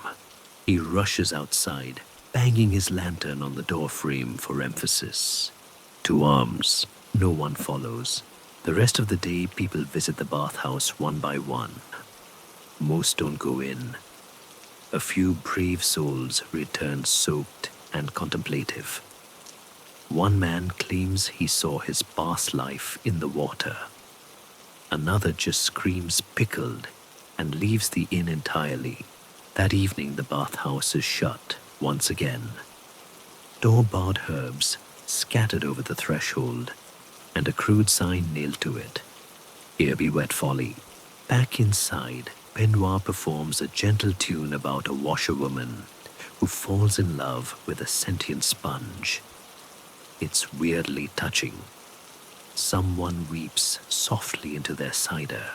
You sit near the fire, sipping yours, surrounded by the chatter of guests, the warmth of candlelight, and the lingering scent of rosemary and poor judgment. You ask Elspeth if the bathhouse will ever reopen properly. She shakes her head. It belongs to the moss now. You go to bed later than usual, skin slightly sticky from the day's humidity, but soul thoroughly scrubbed by the shared laughter and communal disbelief. As you drift off to sleep, a line from Wim's latest ballad floats up from downstairs. And so they bathed in dreams, and mold in waters warm, and secrets hold. You smile, and decide to never bathe again. You wake to chanting, not the usual hungover groaning, or someone loudly cursing the chicken that stole their breakfast, but chanting rhythmic, insistent, and oddly melodic, like a church service being held in the wrong building and entirely the wrong key. You sit up and crack open the window shutter. Below in the muddy yard, a crowd of pilgrims has gathered, swaying side to side, holding wooden staffs, and singing something that might be a hymn or a warning. You throw on your cloak and trudge downstairs, where the innkeeper is already rubbing his temples and muttering about needing stronger ale before breakfast. Elspeth meets your eye. Brace yourself. You glance outside. What's going on? They arrive before dawn, she says, pouring you a mug. 12 of them. From somewhere vaguely holy and definitely loud, she points to a woman in the center of the group, dressed in brown-robe sandals and a necklace made entirely of tiny pewter spoons. Her arms are raised dramatically as she sings a verse about humility and seasonal vegetables that Sister Agnes Elspeth explains. She leads them, claims to receive visions from a celery root shaped like the Virgin Mary. You sip your mug. What do they want? A warm fire, a cold drink, and a captive audience. As if on cue, the door flies open, and Sister Agnes enters robes, fluttering spoon necklace, jingling with each step. Her voice is gravelly and loud enough to silence a room. Blessings upon this den of kindness, she announces. And upon your chicken, she adds, nodding solemnly at Marjorie and Gertrude, who blink back with equal gravity. The pilgrims file in behind her, tracking Mudjoy, and a very specific smell that suggests someone forgot to air out the ox cart. They take seats wherever they can, setting down bundles, gourds, and an alarming number of musical instruments carved from dried beans. Sister Agnes plops down beside you. Have you accepted the path of the glorious parsnip? You pause. I can't say that I have. She beams. You will. Breakfast is served porridge. You are no longer surprised, but today, with a faint cinnamon scent, either from a failed experiment or a bag mix-up. Marjorie claims it's holy porridge now. Wim says that's just because a pilgrim sneezed in it. As the morning progresses, the pilgrims begin what Elsbeth calls spontaneous devotionals. This includes dramatic storytelling, interpretive stomping, and one lengthy speech about a donkey that understood Latin. You ask if that's historically documented. Elsbeth shrugs. Historians still argue whether the donkey understood Latin, or if Brother Ralph was just very good at shouting. Outside, a crowd gathers to watch the pilgrims perform their devotional dance, which involves waving napkins in the air and chanting, "Blessed be the barley." The dog looks disturbed. The goat flees the premises entirely. Meanwhile, inside, Sister Agnes has commandeered the hearth and is giving an impromptu sermon on spiritual cleanliness. You must scrub. Not just your feet, she intones, but your intentions. Someone claps. Someone else starts sobbing. A third person quietly asks for another biscuit. Later, the pilgrims attempt to cleanse the bathhouse with lavender smoke and loud proclamations. The innkeeper tries to stop them. He fails. By mid-afternoon, the bathhouse is full of fragrant steam and spoon-based chanting. Someone claims the water is turning purple. Tam the rat catcher says it's probably just fungus. A debate breaks out between the pilgrims and the regulars over the best saint for warding off indigestion. One side votes for Saint Elmo, the other for Saint Barbara. Wim proposes Saint Margaret because she once burped in the face of the devil. No one can confirm or deny this. As the day wears on, Sister Agnes becomes increasingly animated. She preaches about the dangers of unblessed vegetables, claims dreams can be improved by sleeping under celery stalks, and accuses Benoit's music of being too alluring for mortal ears. Benoit, of course, takes it as a compliment. Dinner is ambitious. The pilgrims have provided ingredients, dried lentils, bitter greens, and something they call holy mushrooms, which Elsbeth eyes like they're ticking. Together with the inn's usual turnips and onions, it becomes a kind of stew that smells philosophical. You eat it carefully.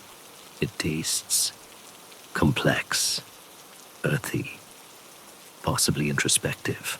That evening, the pilgrims gather by the fire for storytelling. Wim begins a tale about a wizard who sneezes a town into oblivion, but Sister Agnes interrupts. with a parable about a god that learned humility. The two stories clash awkwardly, and someone knocks over a candle. It is quickly stamped out by 3 bare feet and a folded hymn sheet.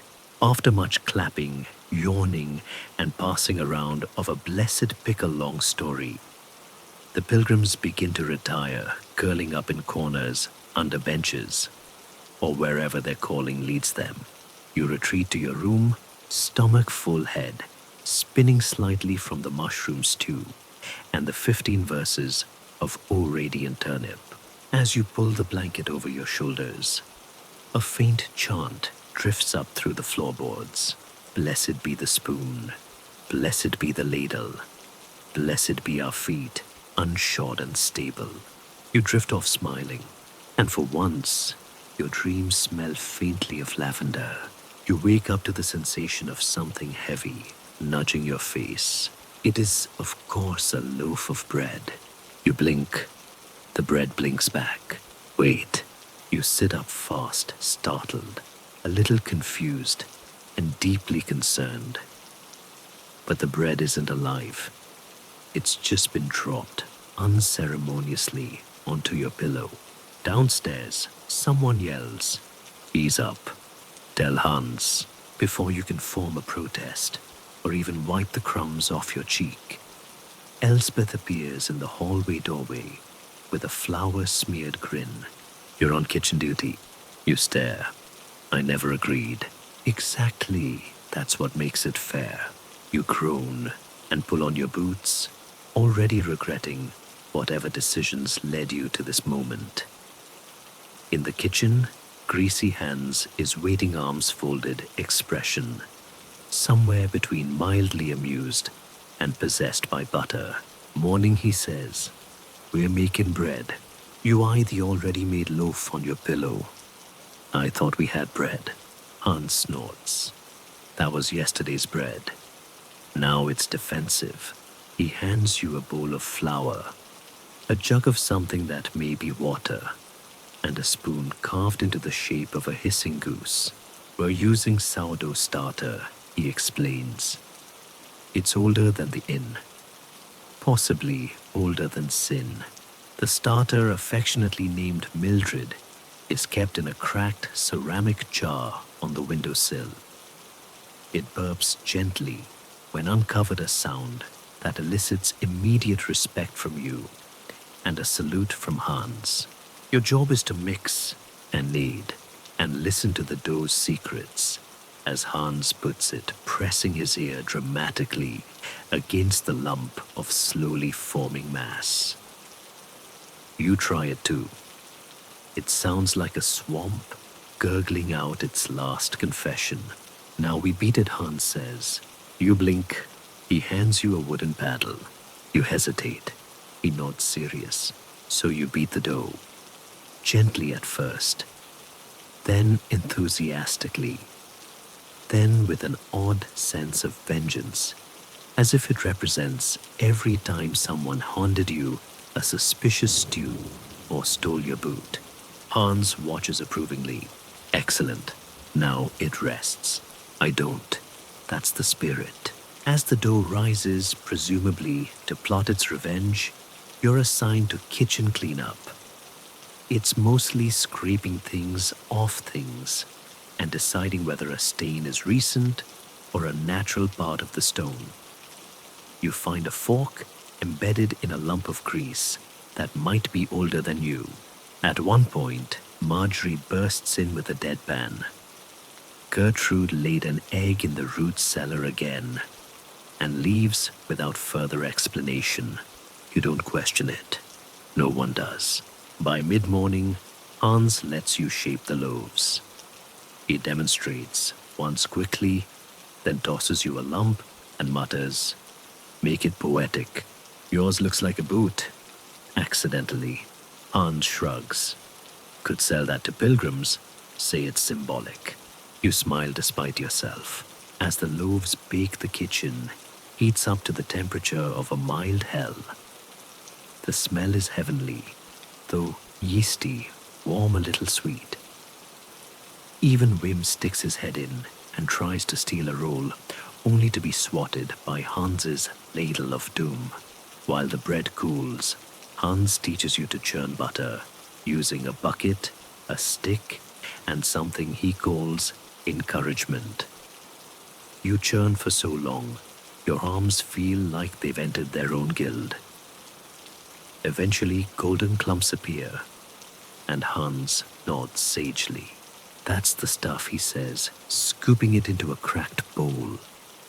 Spread it on your sins. The first loaves are served just after midday, still warm. Elsbeth slices one theatrically and passes around hunks. Even Benoit takes a break from composing a dramatic ballad about pastry to nod in appreciation. You bite into a slice. It's crusty soft in the middle and slightly smoky from the oven. The butter melts like a whispered apology. You moan out loud. Someone claps. It might have been the bread. The inn buzzes all afternoon with praise and crumbs. People ask who baked it, and Hans waves vaguely in your direction. Apprentice baker, now, he says. You start to protest, but Oswin raises his mug. To the boot-shaped loaf, may it kick our hunger in the face. A cheer rises. Marjorie wipes a tear from her eye. Tastes like when my husband remembered my birthday. Once, even the night watchman nods solemnly, holding a roll like it's a relic. By evening, the remaining loaves are stacked high on the hearth. A small piece of your accidental boot bread is nailed to the wall for good luck, according to Hans. He winks at you. Or pest control. Rats don't like smug bread. You collapse into a bench flower, still clinging to your eyebrows, arms aching heart full. Bread, you've learned, is not just food here. It's status, community, therapy in loaf form. Later, Benoit sings a soft tune titled Ode to the Crumb. The chorus includes the phrase, Doughy destiny. Wim weeps. As you head upstairs, someone's left a roll on your pillow. You don't know if it's a compliment or a bribe. You eat it anyway. You wake in the middle of the night to the soft patter of rain on the shutters. At first, it's gentle, almost soothing, like the inn is being tucked in by the sky itself. But then, the wind picks up. Then the shutters rattle. Then something drips on your nose. You light your stub of a candle and squint upward. Yes, the ceiling is leaking. You roll to the side, which helps until the wind shifts again. And a second drip hits your ear, like a passive-aggressive baptism. You sigh, pull your blanket over your head, and try to pretend you're somewhere else. Maybe a century later. With plumbing, but it's no use. Downstairs you hear movement, heavy boots, a muffled curse, and the unmistakable sound of someone kicking a bucket in frustration. You shuffle down the stairs, candle in hand, and find the innkeeper placing pot spans and a chamber pot in strategic positions around the floor. The roof is leaking like it's been emotionally compromised. He glances at you. Welcome to the rainy season. You peer at the puddle gathering near the fireplace. Does it always rain indoors? He grunts. Only when it rains outdoors. Elspeth appears moments later, wrapped in a shawl and carrying 3 mugs of something steaming. Leek broth, she says, for morale. You sip. It tastes like boiled lawn and exhaustion, but it's warm, and that's what matters. The inn creaks with every gust of wind. You help drag a bench away from a particularly aggressive trip, only for the floor beneath it to squelch ominously. Has anyone checked the upstairs rooms, you ask? The innkeeper groans. Let me guess. Your bed's become a moat? You nod. I'll get the straw, he mutters. The storm rages through the night. A few guests come down, wrapped in blankets, bleary-eyed and soggy. Marjorie arrives with Gertrude, the chicken tucked inside her cloak. She doesn't like thunder, she explains, as if this is the most reasonable thing in the world. You gather near the fire, now ringed with buckets, catching drips in irregular rhythms. Wim begins composing a poem called "The Ceiling Wept for Us." Oswin claims the storm is the result of a weather witch being jilted by a sailor. Happens every year, he says. Poor woman loved boats more than people. The inn becomes a makeshift shelter beds, abandoned dry corners, staked out like precious territory, everyone wrapped in cloaks, sharing broth, and increasingly absurd storm tales. I once saw a lightning bolt hit a fish cart, one man says. Cooked 3 eels instantly. Elspeth tells of a wind so strong it once blew a monk's robes off in front of a bishop. The bishop applauded, she adds, said it was the most honest he'd ever seen him.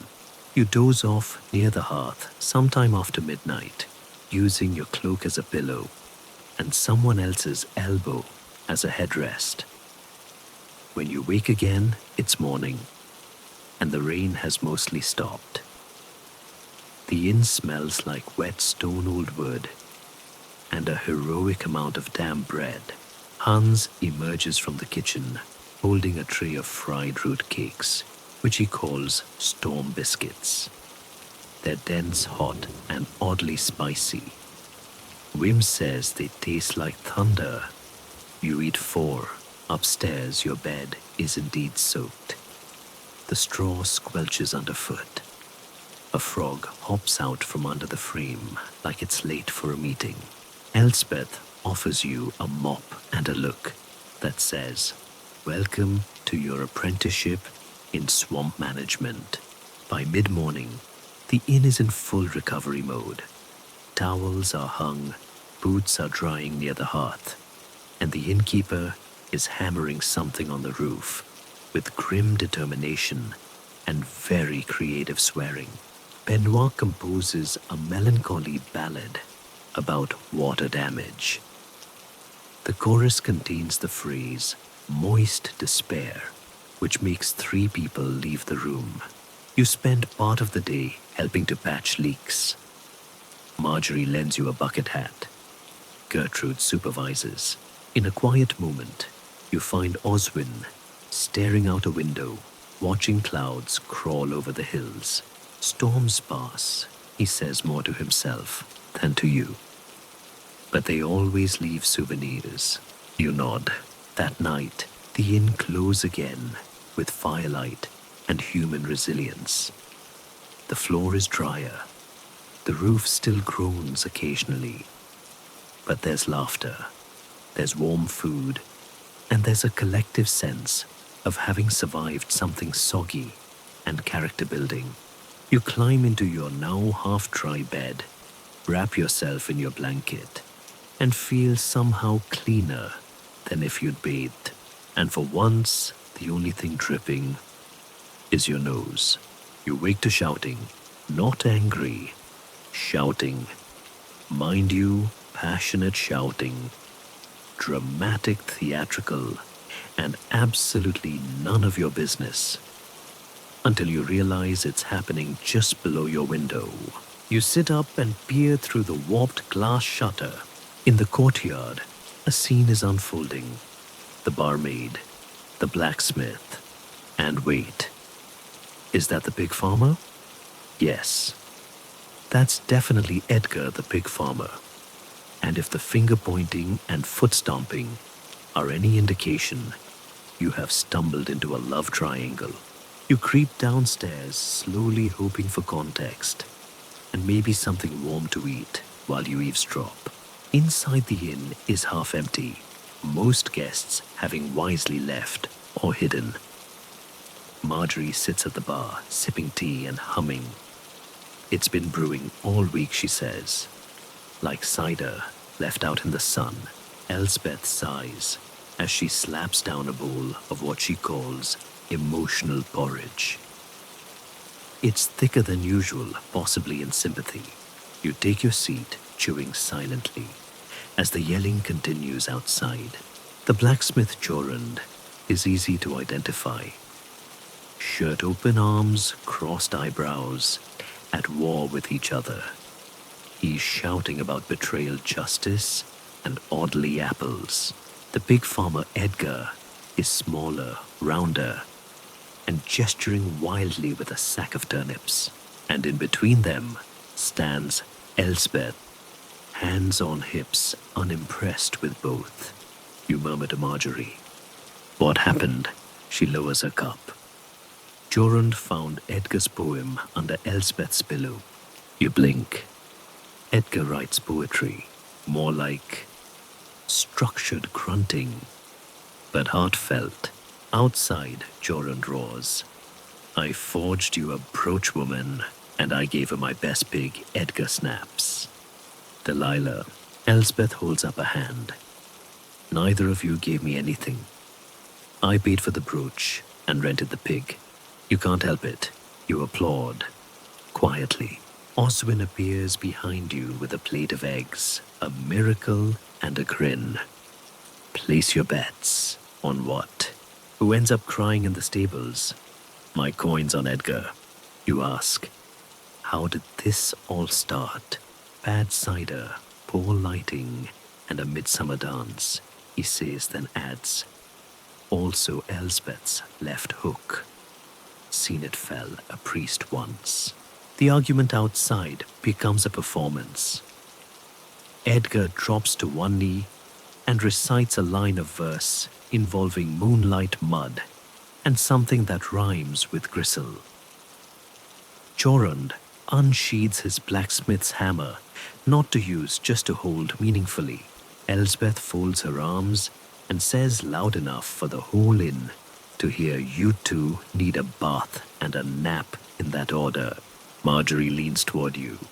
She's going to choose herself. Watch. Sure enough, Elsbeth sighs, grabs a broom from the doorway, and gestures like a traffic marshal. Back to your work. If you're still arguing when I come out, I'm marrying the bard instead. Gasps all around. Someone drops a mug. The bard, seated by the hearth, straightens his posture and casually starts tuning his lute. Hypothetically speaking, he says, what are her views on traveling men with sensitive souls and irregular income? Elsbeth glares. He puts the lute down and starts sweeping. The love triangle dissolves as Edgar sulks off toward the big bends, and Jorund returns to the forge, muttering darkly about brooches and betrayal. Peace such as it is returns. The innkeeper returns from wherever he hides during moments of drama, carrying a bundle of firewood and a raised eyebrow. Miss anything? Elsbeth deadpans. Only the battle of the century. You spend the rest of the morning helping Hans chop vegetables or a midday stew. He hums a tune that sounds suspiciously like a romantic ballad. When asked, he smirks. Never trust a stew that doesn't have gossip stirred into it. During lunch, the incident is retold 5 different ways. In one version, Edgar challenges Jorund to a duel false. In another, Elsbeth throws a cabbage so hard it explodes uncertain. Wim announces he's writing a dramatic retelling called Hearts Like Anvils. By evening, the love triangle is already becoming legend. Someone draws a charcoal sketch of the confrontation and hangs it by the hearth. Marjorie names it The Courtship of Delilah. Elsbeth pretends not to notice, but later you see her smirking while cleaning mugs. The rain returns gently, just enough to remind you that your bed is only mostly dry. Upstairs, you find a small note tucked under your blanket. It's written in blocky handwriting, slightly smudged. Sorry if I shouted near your room. was expressing feelings. Edgar, P.S. The poem under the pillow wasn't finished yet. Don't judge. You fold the note carefully and tuck it into your bag. Maybe you'll read the poem someday. Maybe you'll frame it. You wake up to a noise that can only be described as enthusiastic hymn singing. At first it's distant, gentle. But then it gets louder, closer, and significantly more off-key. You roll out of bed and shuffle to the window, just in time to see a line of pilgrims streaming toward the inn like holy ducks in formation. They're singing a verse about grateful toes and the fire of internal virtue. You blink. You close the window. By the time you get downstairs, the pilgrims have arrived in full. There are at least 20 of them. They've unpacked instruments, holy books, and various bundles that smell strongly of salted fish and rosemary. The inn has become a sort of monastery with ale. Elspeth sees you gawking and hands you a slice of cold bread. They say they're headed to St. Rumwald's shrine, she says. They stopped for prayer rest, and if possible, a bean stew. The innkeeper stomps by with a tray of mugs and a tight smile. And none of them have money. You take your bread and watch as one particularly enthusiastic pilgrim begins loudly blessing the fireplace. He's waving a sprig of something mint, maybe, and chanting, "Cleanse this hearth of stew sins." Oswin sidles up beside you. I give it 2 hours before they accuse someone of being a heretic. You raise an eyebrow. Who's most likely? He shrugs. Wim, probably. He sneezed during a prayer once. The pilgrims settle in quickly. Some pray, some nap in corners. One of them stands in the doorway and greets everyone entering the inn with a hug and a small wooden fish. You receive one too. It's warm, slightly sticky. Sister Agnes is back with them, looking sleep-deprived but spiritually radiant. She places a bowl on the hearth and announces, "This shall collect unwholesome thoughts. Deposit freely." Wim deposits a small piece of paper and mutters, "It's mostly about turnips." The rest of the guests eye the newcomers warily. One man tries to order bacon and is met with horrified gasps. "It is Wednesday," shouts a pilgrim. "We do not chew meat with gladness on Wednesdays." The man shrugs and orders eggs instead. He receives a poem and a judgmental glance. Around midday, the atmosphere begins to shift. The pilgrims form a circle in the courtyard and begin what they call the ceremonial wallet dance, which involves rhythmic foot stomping and joyful shouting about spiritual poverty. The goat from 2 villages over wanders in and immediately joins. It's unclear whether it's part of the ritual or just opportunistic. Inside, Hans frowns at the stew pot. "They won't eat onions," he grumbles. "Claim they're the tears of Satan." He adds more anyway. The innkeeper attempts to organize seating arrangements. The pilgrims insist on sitting in a spiral like the universe intends. A brief argument breaks out when someone sits facing the wrong spiritual quadrant. Marjorie diffuses it by offering tea and threatening to make eye contact. You help serve the stew, thin, peppery, and deeply questioned. Every pilgrim asks you if it was blessed by salt. You nod every time. You're not entirely sure what that means, but it seems to satisfy them. In the afternoon, pickpockets arrive. 2 of them, in fact, blending in poorly, pretending to be distant cousins of Sister Agnes. One wears shoes so loud They might as well be brass bells. The other keeps whispering amen in the wrong places. You catch one trying to pray over a coin pouch with his fingers in the wrong position. You tap him on the shoulder. Brother, you say, I don't think St. Rumwald permits pocket salvation. He freezes. Sister Agnes appears from nowhere, wielding a spoon like a blessed cudgel. You dare sully our path with greasy fingers. The pickpocket bolts. His friend follows. The goat chases them both. The pilgrims cheer. Elsbeth leans toward you. I like this group. The rest of the evening is a swirl of songs foot washing, which you politely decline, and shared stories of visions, miracles, and bean-related misfortunes. One pilgrim claims he saw St. Peter in a turnip patch.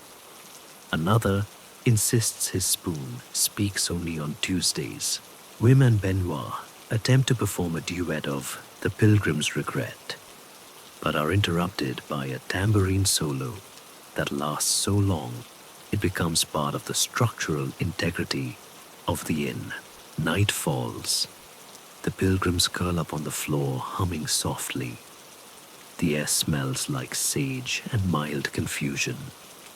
You find a quiet corner upstairs, crawl into bed, and discover someone has left another small wooden fish under your pillow. You sigh, you smile. You whisper, bless this mess, and sleep takes you gently to the sound of one last off-key hallelujah. You wake to scratching. Not rats. At least, you hope it's not rats. It's coming from just outside your door. Rhythmic, purposeful, like someone whittling or trying to carve their way in with a spoon. You sit up and listen. A low whistle follows, then a creak, then yes, definitely humming. You crack open the door. It's the rat catcher, Thumb, squatting in the hallway in his patched cloak, sharpening a stick on a whetstone and singing to himself, oh ratty, your time now is near. Come out from the pantry and lend me an ear. He glances up. Morning, he says, as though this is a perfectly normal way to start a day. You nod cautiously. Early start. Quiet hours are prime catching time, he says. They're still groggy. Sometimes they even try to hide in plain sight, wear tiny hats, disguise themselves as kitchen staff. You wait for a smile. None comes. Downstairs, the inn is still half asleep. The fire crackles low, and a few pilgrims lie scattered around the hearth, bundled in cloaks and gently snoring. Elsbeth is already up wiping tankards and muttering about holy people leaving behind unholy smells. You take your usual seat and are rewarded with a mug of hot cider and a thick wedge of bread. Marjorie arrives shortly after Gertrude, tucked under her arm like a hairy handbag. She heard rats in the walls again, she says. Demanded to investigate. Hans appears from the kitchen rolling up his sleeves. Tam's requested clearance to deploy his terriers. The innkeeper groans from behind the bar. Only if they wear the vests this time. I don't want another accidental goat mauling. You glance around. Wait. You have rat-catching dogs. Not dogs, Tam says, proudly stepping into the room with a tiny flourish. Champions. He whistles once, and two scruffy little terriers trot in tails, wagging eyes full of murder. They're wearing mismatched leather harnesses and look like they could chew through theology. This one's Pickle Tam says, scratching behind the ear of the fluffier one. And that's Sir Norsalot. You sip your cider carefully.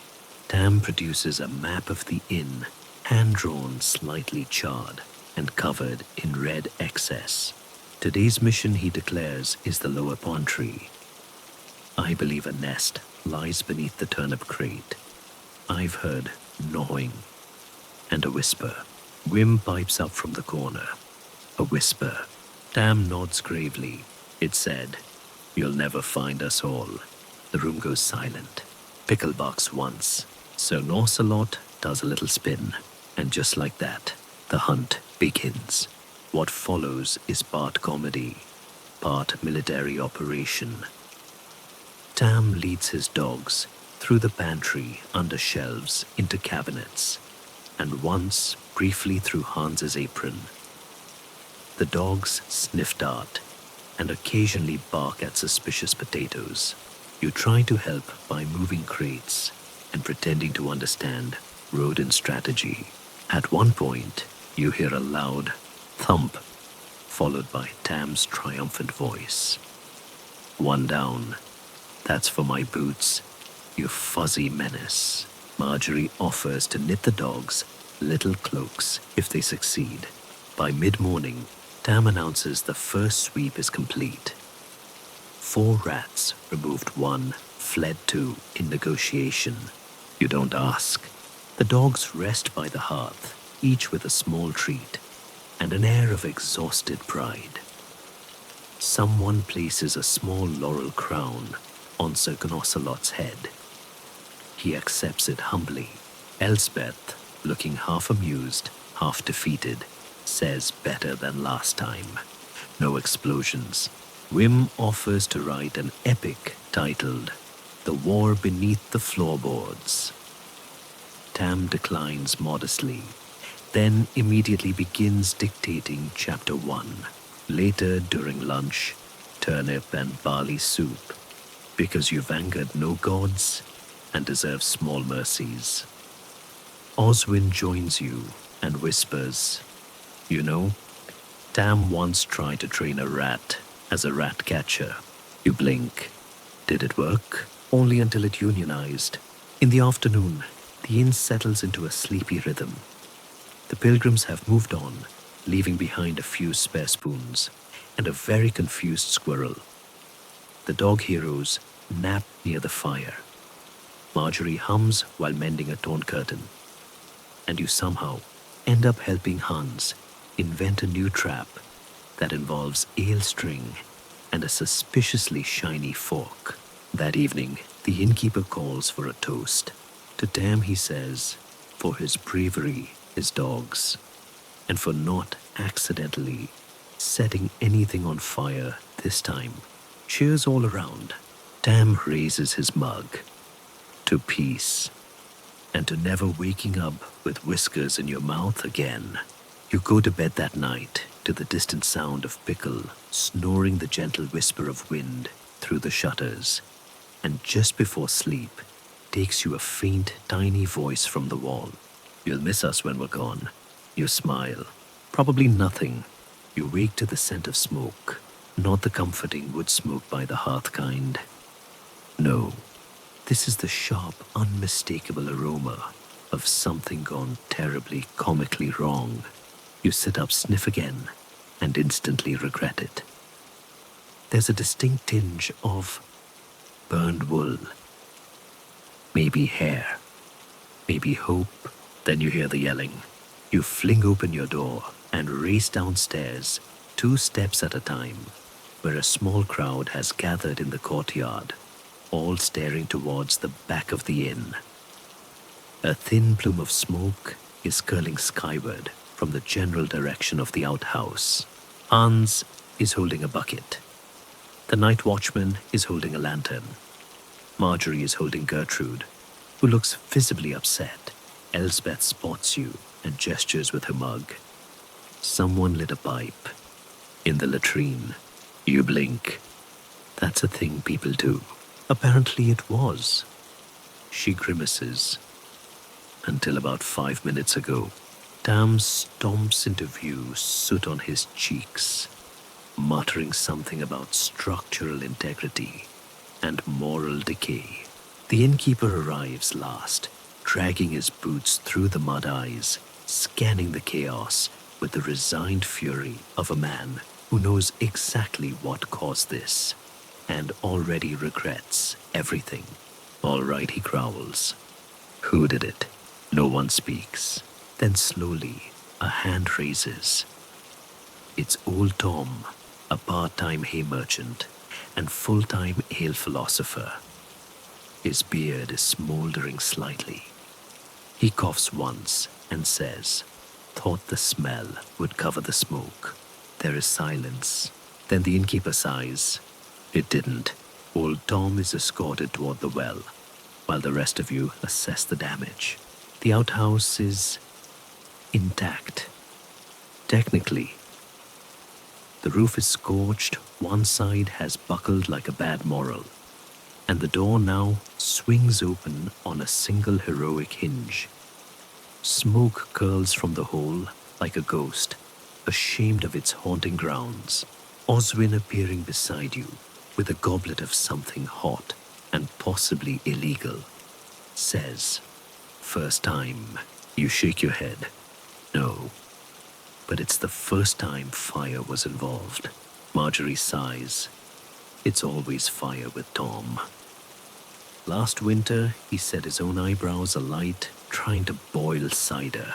Elspeth, ever practical, organizes a cleanup crew. Hans brings water. Tam brings a shovel. Wim writes a haiku. Smoke rises gently from what once held our secrets. Now it holds regret. By midday, the mess is mostly contained. The outhouse has been officially declared unstable. The door retired with a small ceremony, and Tom assigned to dig a temporary latrine behind the goat shed. Tom grumbles the entire time, mostly about freedom matches and how, in his day, fire was respected. Back inside, the inn smells faintly of ash and alarm. You take your seat by the hearth, sipping broth, and wondering how often one can rebuild a toilet before it qualifies for sainthood. Elsbeth flops onto the bench beside you. We're going to need a new chamber pot policy. You nod solemnly. Might I suggest no open flames near open anything? She raises her mug. Make it a sign. Later that afternoon, the innkeeper gathers everyone for a fire safety talk. It's brief, mostly just him holding a scorched plank and muttering, "Don't be Tom." Benoit performs a dramatic ballad titled Inferno in the outhouse, complete with minor key harmonies and a tambourine solo. At the climax, a pilgrim who hasn't left yet somehow stands and shouts, "May the latrine rise, again purified by flame." The night watchman whispers, "I always knew the privy was a portal." That evening you're assigned to help Hans dig the replacement pit. It's muddy work and deeply humbling. Gertrude watches from a perch, judging silently. A frog attempts to join in. Tom tries to train it. You all agree not to speak of it again. As night falls, a small sign is nailed beside the ruins. Here once stood the outhouse of flame. May future fires aim higher. You retire to bed, exhausted shoes caked in mud, stomach full of root stew, and brain buzzing with images of heroic chamber pots and singing flames. Just before you drift off, someone knocks quietly on your door. It's Tom.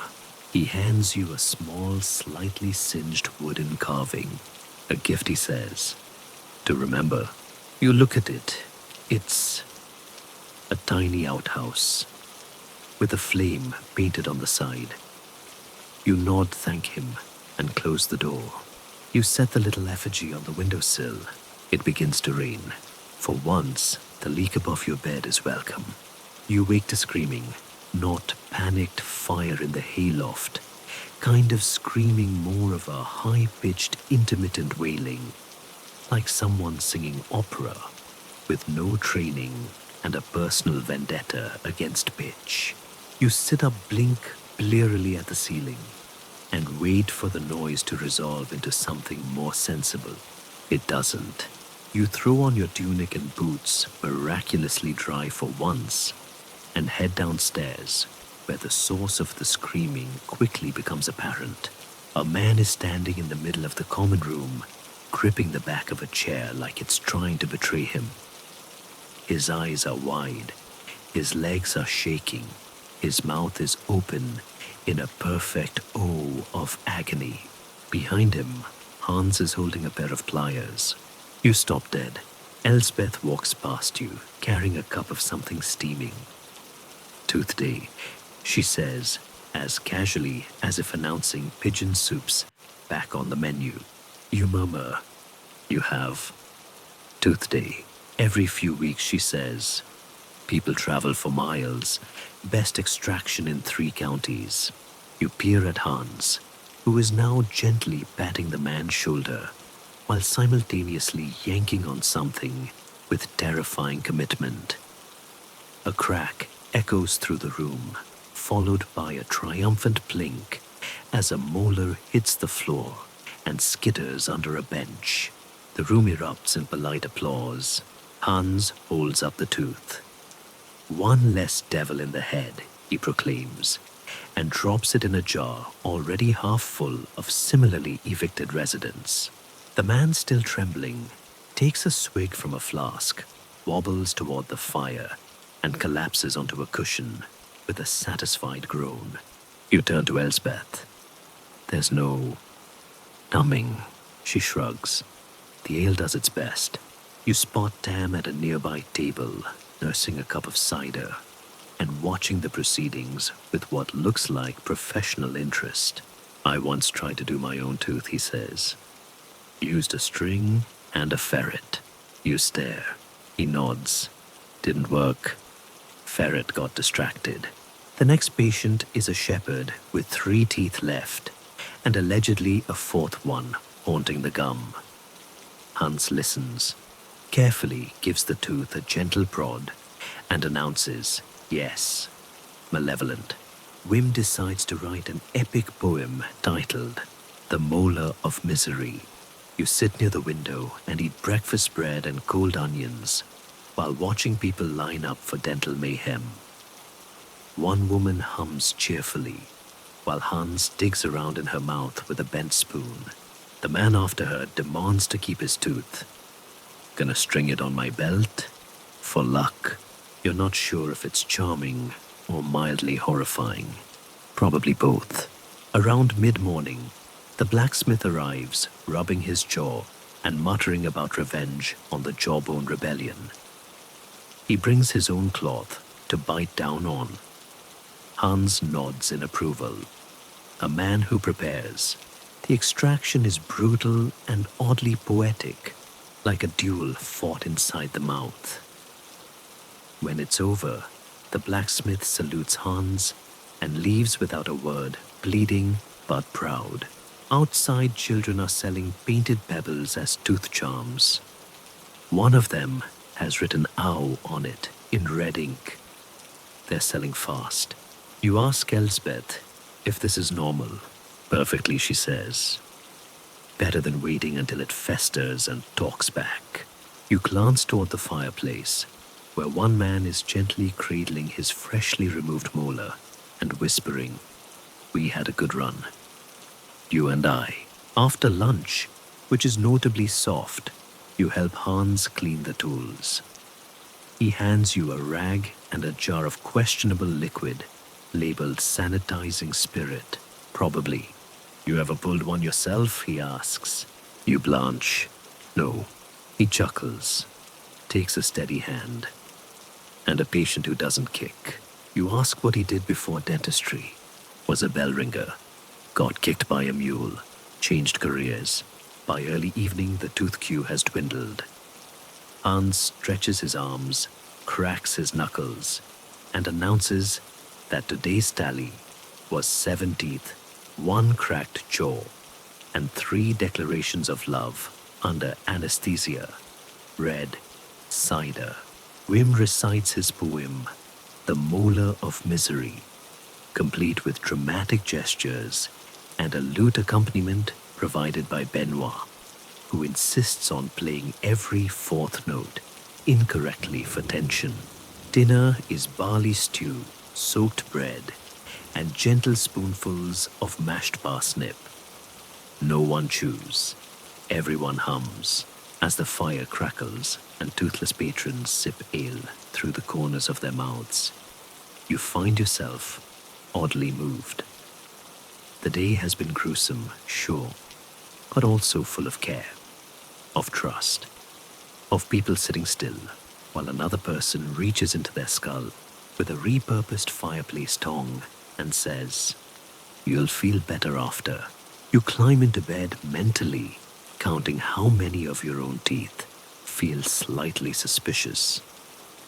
You decide not to think about it, but just before sleep, takes you a faint whisper drifts through the wall from the room next door. Hans is part wizard. No man pulls teeth that fast. You smile and vow to chew slowly for the rest of the week. You wake to shouting again, but this time it's different. This time it's urgent. You stumble out of bed and grab your cloak, half asleep, ready for fire plague, or possibly another appearance from the goose. But as you rush downstairs and into the common room, what you find is somehow worse. Two men are standing on opposite ends of the room, red-faced and furious, holding bowls. Elspeth is standing between them, with her arms crossed, looking like she's mentally anywhere else. Hans is seated nearby with his head in his hands. The innkeeper is watching the scene, like someone who's lived too long and seen too much. "What's going on, you ask?" "Lentils," Elspeth says flatly. Someone insulted someone else's lentils. You blink, like the legume. Oh, it's far past that now. One man, tall and twitchy, jabs a spoon in the other's direction. He said, "My stew lacked depth." He said it was watery. The other, a square-shouldered fellow, with a nose like a boot heel, fires back. "Because it was. I've seen broths with more personality. Your lentils are an insult to the pot." Gasps ripple across the room. Someone drops a ladle. You slowly sit down with your mug deeply invested. Oswin appears beside you, like a squirrel drawn to a dramatic nut. "Started with a recipe swap," he whispers. Then one said, the other uses dried herbs. It escalated from there. Marjorie walks by with Gertrude, who squawks ominously. "Last time someone mocked stew." Marjorie says the bar got a new window. You ask, who are they? The tall one's Ulrich. He's from the marshlands. The other's Bertold. Local. Makes a mean parsnip mash, but no social skills. The two continue shouting. Ulrich. You couldn't cook lentils if they came pre-chewed. Bertold. At least mine don't taste like pond water and sorrow. Someone yells, "Fight," which is objectively the worst idea, and also exactly what happens next. Suddenly, they're lunging, not with fists, but with bowls. Ulrich hurls his lentils across the table like a projectile.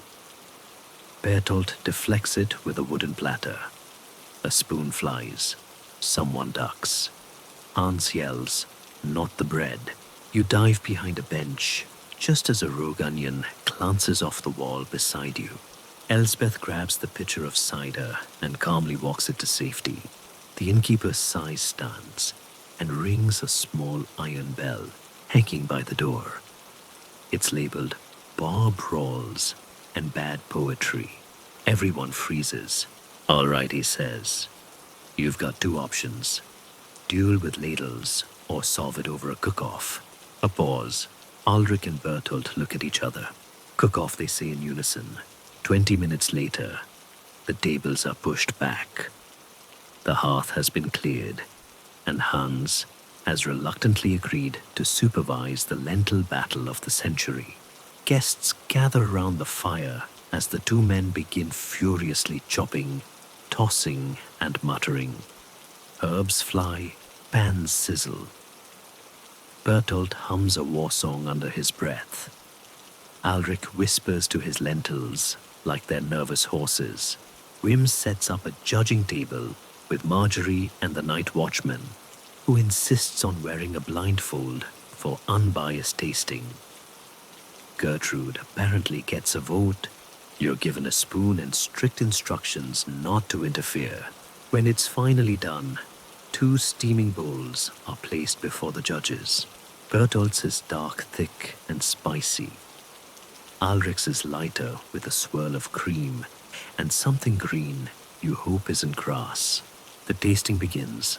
Marjorie takes a bite of Bertolt's and says, Then a bite of Ulrich's and says, The night watchman coughs theatrically and declares, both are edible.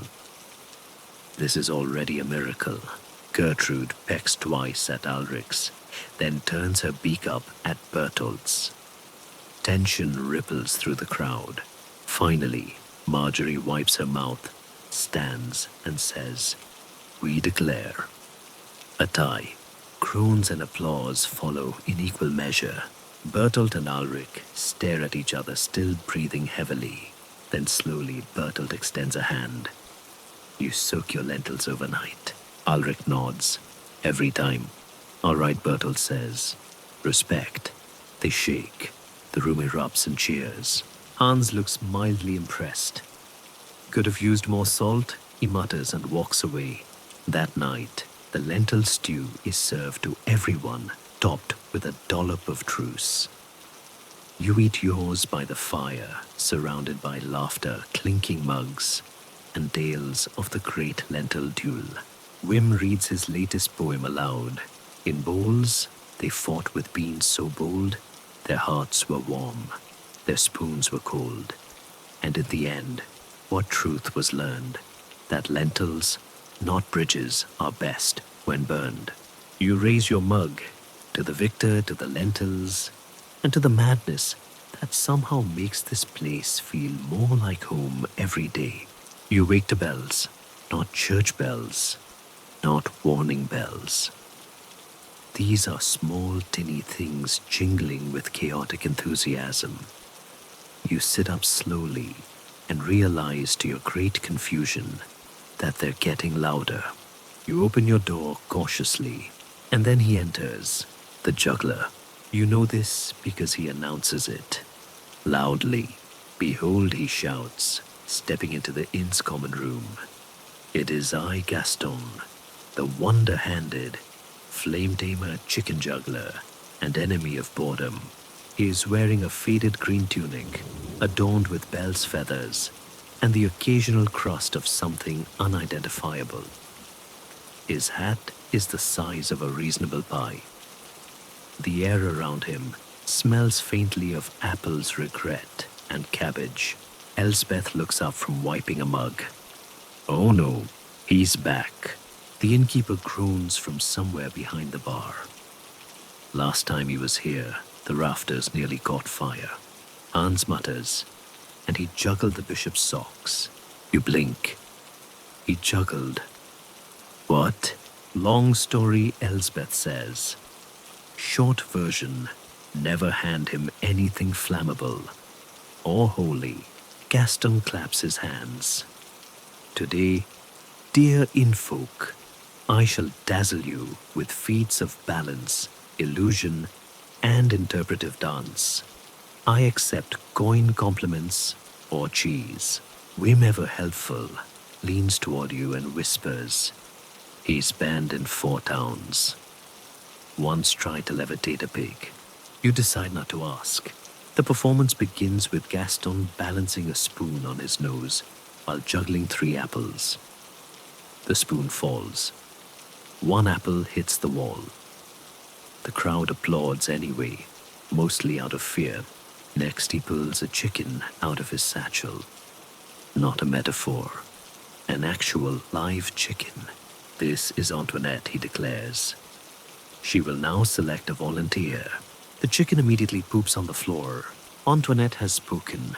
You are selected. Of course.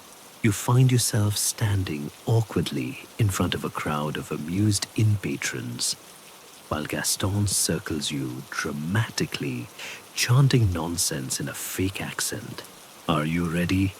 He intones. To witness the ring of 17 turnips. No, you whisper. Too late.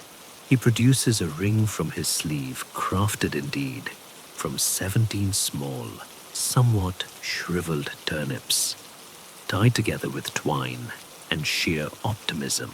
He places it on your head like a crown and declares, now you are the vegetable monarch. There is applause. Marjorie wipes away a tear. Antoinette attempts to perch on your shoulder. You survive the ordeal somehow and are rewarded with a wedge of questionable cheese and Gaston's dramatic bow. You return to your seat with dignity only partially intact. I think you wore it well, Elsbeth says, handing you cider. You've got a regal root shape. The show continues. Gaston juggles knives, badly recites a love poem to a carrot passionately, and nearly sets fire to his hat while attempting a candle trick. Hans swats the flame with a damp rag and mutters something about professional embarrassment. After the finale, which includes a dance involving bells, a pig mask, and inexplicably a mop, the audience claps politely. Gaston bows so deeply, he nearly topples over. He then passes a hat around. People toss in coins, breadcrumbs, and one extremely boiled egg. Later in the lull after the spectacle, you find Gaston at the bar, sipping weak ale and humming to himself. You ask, how long have you been doing this? He grins. Since I was 12.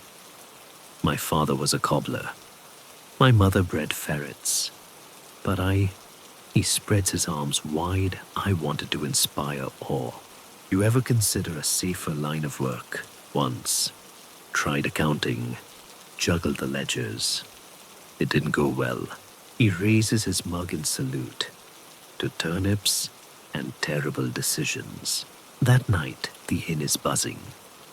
People retell Gaston's tricks with increasing exaggeration. Someone swears he made the chicken sing. Wim writes a ballad titled The Madcap of Mutton Alley. Antoinette sleeps soundly in a basket lined with stolen rags. You head to your room still faintly smelling of vegetable twine. You remove your turnip crown. Yes, you still have it, and hang it gently on the bedpost. You lie back, smile, and whisper, long live the monarch. You wake to silence, which in this inn is far more suspicious than noise. No thudding boots, no arguing in the courtyard, no goats headbutting chamber pots. Just a hushed stillness, like the whole building is holding its breath. You slip downstairs, half expecting to find the place deserted. Instead, you find everyone whispering, not in secretive, scandalous tones, but reverently, like something sacred has happened. You catch snippets as you walk through the common room. She arrived just after sunrise. Did you see the sleeves on that dress? They say she rides side saddle like a duchess, but swears like a sailor. And then you see her, sitting near the hearth, sipping tea from a dainty cup that looks hilariously out of place in this inn of mismatched mugs and elbow scars, is a woman dressed in deep blue velvet. Her cloak drapes like it's been taught etiquette. Her boots are polished. Her hair is styled.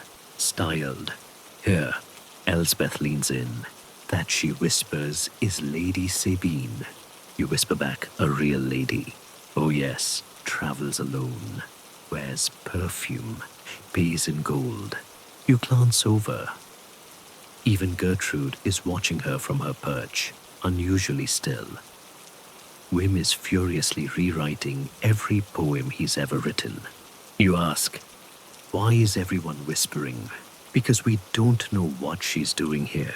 Marjorie passes by, eyes wide. I heard she once turned down a duke by sending him a dead trout in a silk box. Respect, Elsbeth murmurs. Sabine looks up. Her gaze is sharp enough to fillet a fish, but when she sees you watching, she nods once. Regal, unbothered. Later that morning, you help Hans chop carrots, while the entire inn vibrates with curiosity. Even the innkeeper is polishing things that haven't been shiny in years. Oswin is ironing his tunic with a hot rock. Elsbeth appears beside you with a bowl of flour. She asked for oatcakes with lavender. Hans blinks. We have oats, we have cake, we do not have lavender. I told her we'd improvise, Elsbeth says. Then adds, she said, do your best, dear, and don't let anyone die over it. Around midday, Sabine leaves her seat and strolls through the inn like a queen on tour. She compliments the chicken coop charmingly. Rustic asks Wim to recite something short and tolerable, and tells Tam that his rat-catching boots have seen things they should probably forget. Tam beams, I like her. She speaks to Oswin about astronomy debates, root vegetables with Hans, and politely declines a love poem from Benoit that contained 5 uses of the word bosom. In the afternoon, she requests a bath, an actual bath. The innkeeper nearly faints. You're sent to fetch hot water. So much water. Buckets upon buckets, heated in the hearth, and carried up 2 flights of stairs. Hans helps. Elsbeth coordinates. Someone finds rose petals. No one asks from where. The room smells like soap and ambition. At one point, you pass Sabine on the stairs as she descends in a new gown. She nods at you again. Thank you, she says, and somehow makes it sound like you've just completed a royal quest. You consider knighting your own knees. Dinner is elevated. Elsbeth sets the tables with the least chipped crockery. Hans serves a dish he calls elevated barley, which means he added sage and tried very hard not to overcook it. Benoit plays lute. Wim wears shoes. Sabine dines quietly, elegantly, but with surprising appetite. She laughs once. Everyone applauds. After dinner, she stands and tells a story, a real one, about a court in Burgundy, about a dancing bear named Theodore, about a feast that ended with flaming tarts, and an impromptu duel between a count and his reflection in a mirror. Historians still argue whether the count was drunk or simply very confident, she says, sipping her tea. The room is spellbound. Then she says goodnight. No drama, no flair, just a soft sleep. Well, all and up the stairs. She goes, leaving behind a scent of lavender and command. No one speaks for a long time. Then Marjorie whispers, I'd follow her into battle. Or book club. Wim sighs and clutches his notebook to his chest. You go to bed that night, feeling like a peasant in a fairy tale, unsure what magic just passed through, but certain that something just changed. Just before you fall asleep, you imagine you hear hooves fading into the dark, like a princess slipping away before dawn. You smile and dream of lavender oatcakes. You wake to the sound of hammering, not angry hammering, like when the innkeeper mends a chair while muttering about taxes. No, this is enthusiastic hammering, repetitive, rhythmic, slightly offbeat, as if someone is building something with passion and absolutely no plan. You pull on your boots, still damp of course, and head downstairs to find the source. It's Oswin. He's in the courtyard, shirtless, shoeless, and sweating through his eyebrows, building what can only be described as a questionable tower. It's made of firewood ale barrels, broken stools, and disturbingly, one of Hans's good soup ladles. A chicken feather flutters from the top, like a sad little flag. What is it, you ask, cautiously? Oswin beams. An observatory. You stare. For watching stars, he explains, pounding a peg into place. And squirrels. And the neighbor's chimney, but only for science. Elsbeth appears at your side, arms folded. It started as a bird perch. Now it's a public safety issue. Whim sketching from a safe distance adds. He called it the Tower of Moon Longing at breakfast. It's going to fall over, Hans says, carrying a replacement ladle and a weary expression. It's not, Oswin says, confidently, as a barrel wobbles ominously behind him. It's anchored to belief. Benoit arrives with a stringed instrument and starts composing a tragic overture titled The Builder's Folly. You're conscripted to help stabilize the foundation, which means you wedge kindling under a soup pot and pray for dry weather. Oswin instructs you like a man convinced of divine purpose. We'll be able to chart the constellations from the top, he says. Even the ones they don't let in official star maps. Like the goose who judges, the day unfolds in 3 acts. Act 4, construction. Oswin recruits volunteers with promises of celestial discovery and height-based snacks. Elsbeth lets him use spare cloth for a flag if he agrees to stop hammering during nap hours. Act 2, the summit. Against all logic, the tower is completed. It stands 10 feet tall, smells like damp pine and soup, and creaks with every breeze. Oswin climbs it, holding a spoon aloft like it's a sacred telescope. Act 3, the descent. A pigeon lands on the flag. The tower sways. Oswin shrieks, "Protect the scrolls." There are no scrolls and topples slowly, gloriously, like a noble tree giving up. It collapses with a crash that rattles the window panes and launches a turnip halfway to the goat shed. Everyone runs over. Oswin crawls from the wreckage, dazed but grinning. I saw Orion's elbow, he declares. Totally worth it. Elsbeth hands him a wet cloth and mutters something about idiots with lumber. That evening, the tower's remains are repurposed. The firewood goes back to the stack. The barrels become seats. The soup ladle, miraculously intact, is cleaned and returned to Hans, who kisses it gently like a lost child. Oswin is banned from unsupervised construction for a week. Wim recites a poetic eulogy. It rose like ambition, wobbled like faith, and fell with a grace rarely seen in furniture. Everyone claps. Over dinner, Oswin regales anyone who'll listen with tales of his brief time among the heavens. He insists he heard the stars humming. Marjorie asks if it was just bees. He considers this. Maybe cosmic bees. You eat root stew by the fire, grateful to be on solid ground. Later, as you head upstairs, you find Oswin sketching designs for Moon Longing 2, The Reckoning. You ask, wouldn't it be safer to just lie on your back and look up? He pauses. Yes. But then I'd have nothing to dramatically fall from.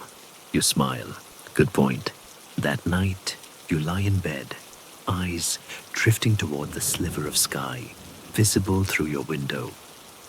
A few stars wink back at you, quiet, patient. You don't see Orion's elbow, but you do see the goose-shaped constellation Oswin described. You name it Judgment Poultry, and you fall asleep with a smile. You wake to music, soft at first, barely a hum. Then it grows louder, livelier, something plucked and lilting, like someone gently trying to summon joy without waking the grumpier furniture. You stretch shuffle downstairs and find the inn's common room transformed. Garlands of dried flowers hang from the rafters. Benches have been moved to the side.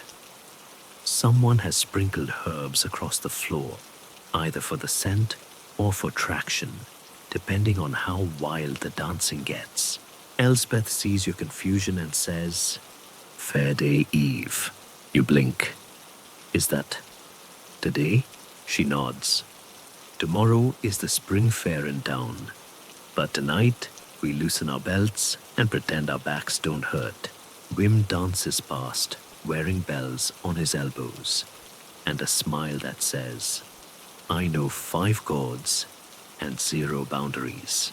Marjorie follows close behind, waving a sprig of something festive and muttering, "Gertrude hates this part." You glance at the hen currently sulking under a table, with a ribbon tied loosely around her middle. Hans is in the kitchen, cooking something that smells like roasted joy and slightly over-toasted barley. He calls it festive hot pot. It's mostly root vegetables, mystery herbs, and chunks of meat that defy precise identification, but are crucially seasoned. The innkeeper arrives with an armful of jugs and a warning. No vomiting near the hearth this year. That goes double for Wim, once Wim protests. It happened once. By late afternoon, the guests begin arriving. Locals, travelers, traders passing through. A bard with more hair than talent. A monk who insists he's only staying for quiet prayer, but starts tapping his foot suspiciously close to the beat. A fiddler starts up a tune in the corner. It's something between a jig and a dare. Elsbeth hands you a drink in a cup shaped like a boot and says, "Tonight, we celebrate survival. Of winter. Of each other." You sip. It's strong and sweet and maybe illegal. Soon the dancing begins.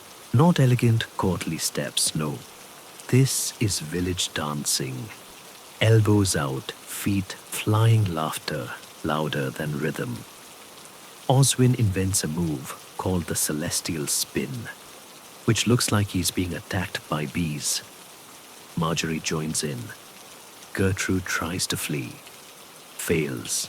You're pulled into a circle by 2 grinning strangers who don't ask your name, just spin you until you're breathless and lightheaded. You laugh. You can't help it. Gaston the juggler reappears halfway through a tune and 3/4 through a pie. He attempts to juggle hot dumplings.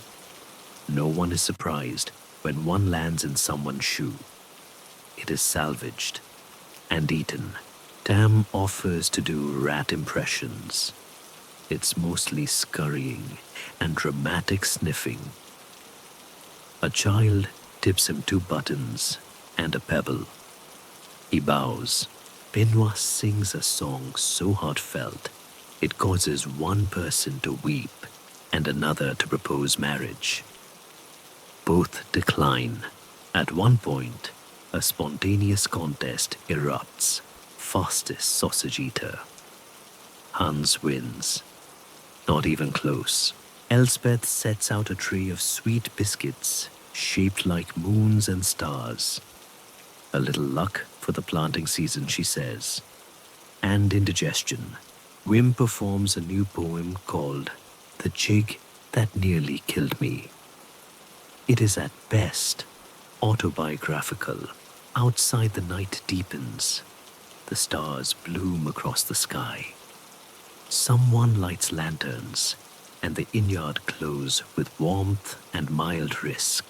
You find yourself beside the fire, cup in hand, face flushed from dancing and laughing, and existing just a little louder than usual. Oswin flops down beside you, panting.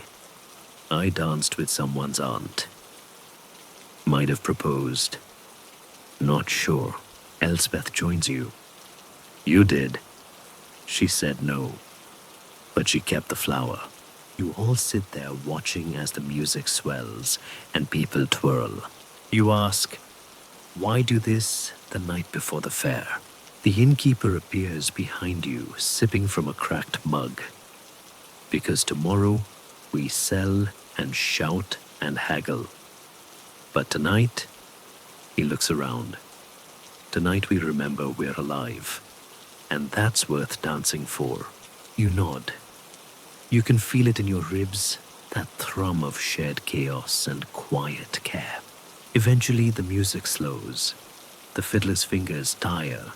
The jugs run dry. The laughter softens into humming and leaning.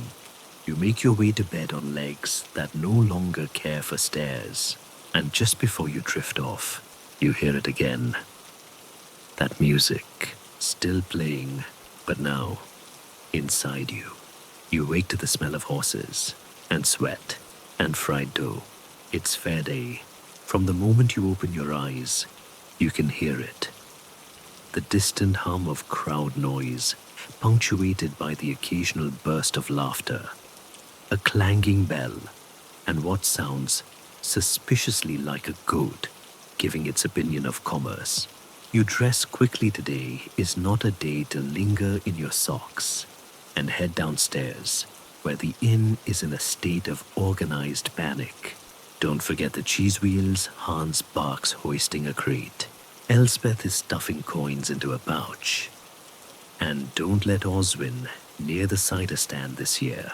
Last time wasn't my fault, Oswin yells from under a pile of bunting. The barrel exploded on its own. The innkeeper surveys the scene like a general before battle. Right.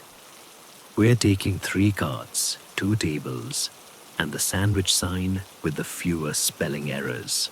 Wim is already dressed in what he claims is his fair attire, which appears to be his usual tunic, plus a feather tucked behind one ear. Marjorie brings out Gertrude in a tiny festive bonnet. No one questions it anymore.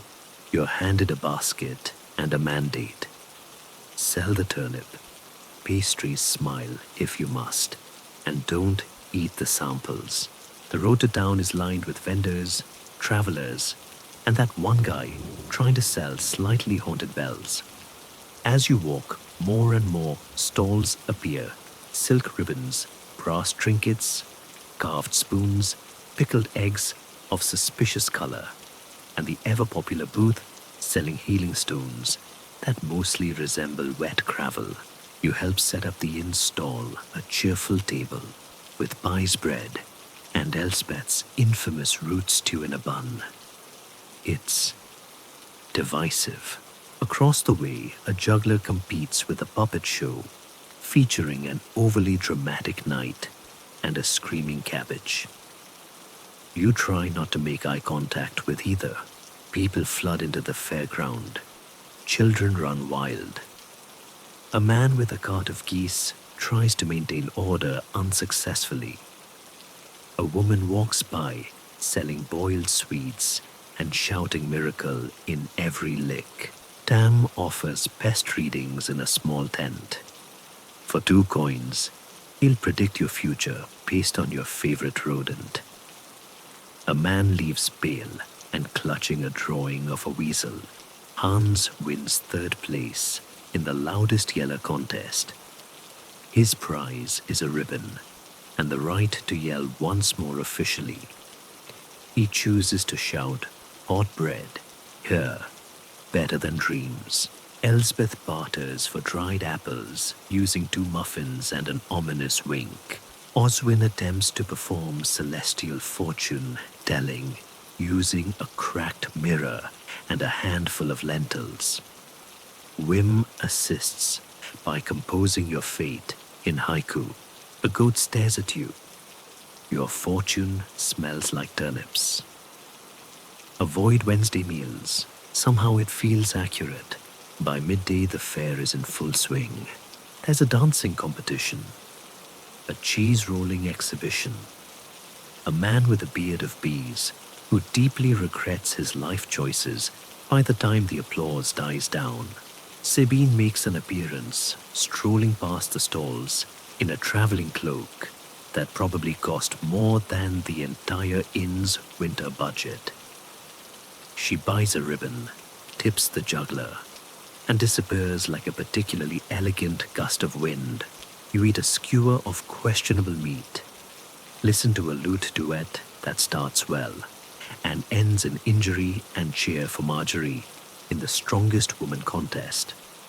She loses to a baker's wife with arms like siege equipment, but Gertrude wins most decorative bird, which causes a scandal among the duck community.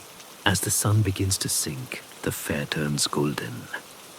Lanterns are lit, songs drift over the stalls. People gather for the final draw, a raffle with mysterious prizes. The innkeeper wins a wheelbarrow. Wim wins a sock. You win a wooden spoon with a carved face and the words, "Fair enough," burned into the handle. You accept it with reverence. That night the carts return to the inn. Everyone is sticky, dusty, and full of bread. The fire is lit. The stew is reheated. The feet are sore, but the spirits bright.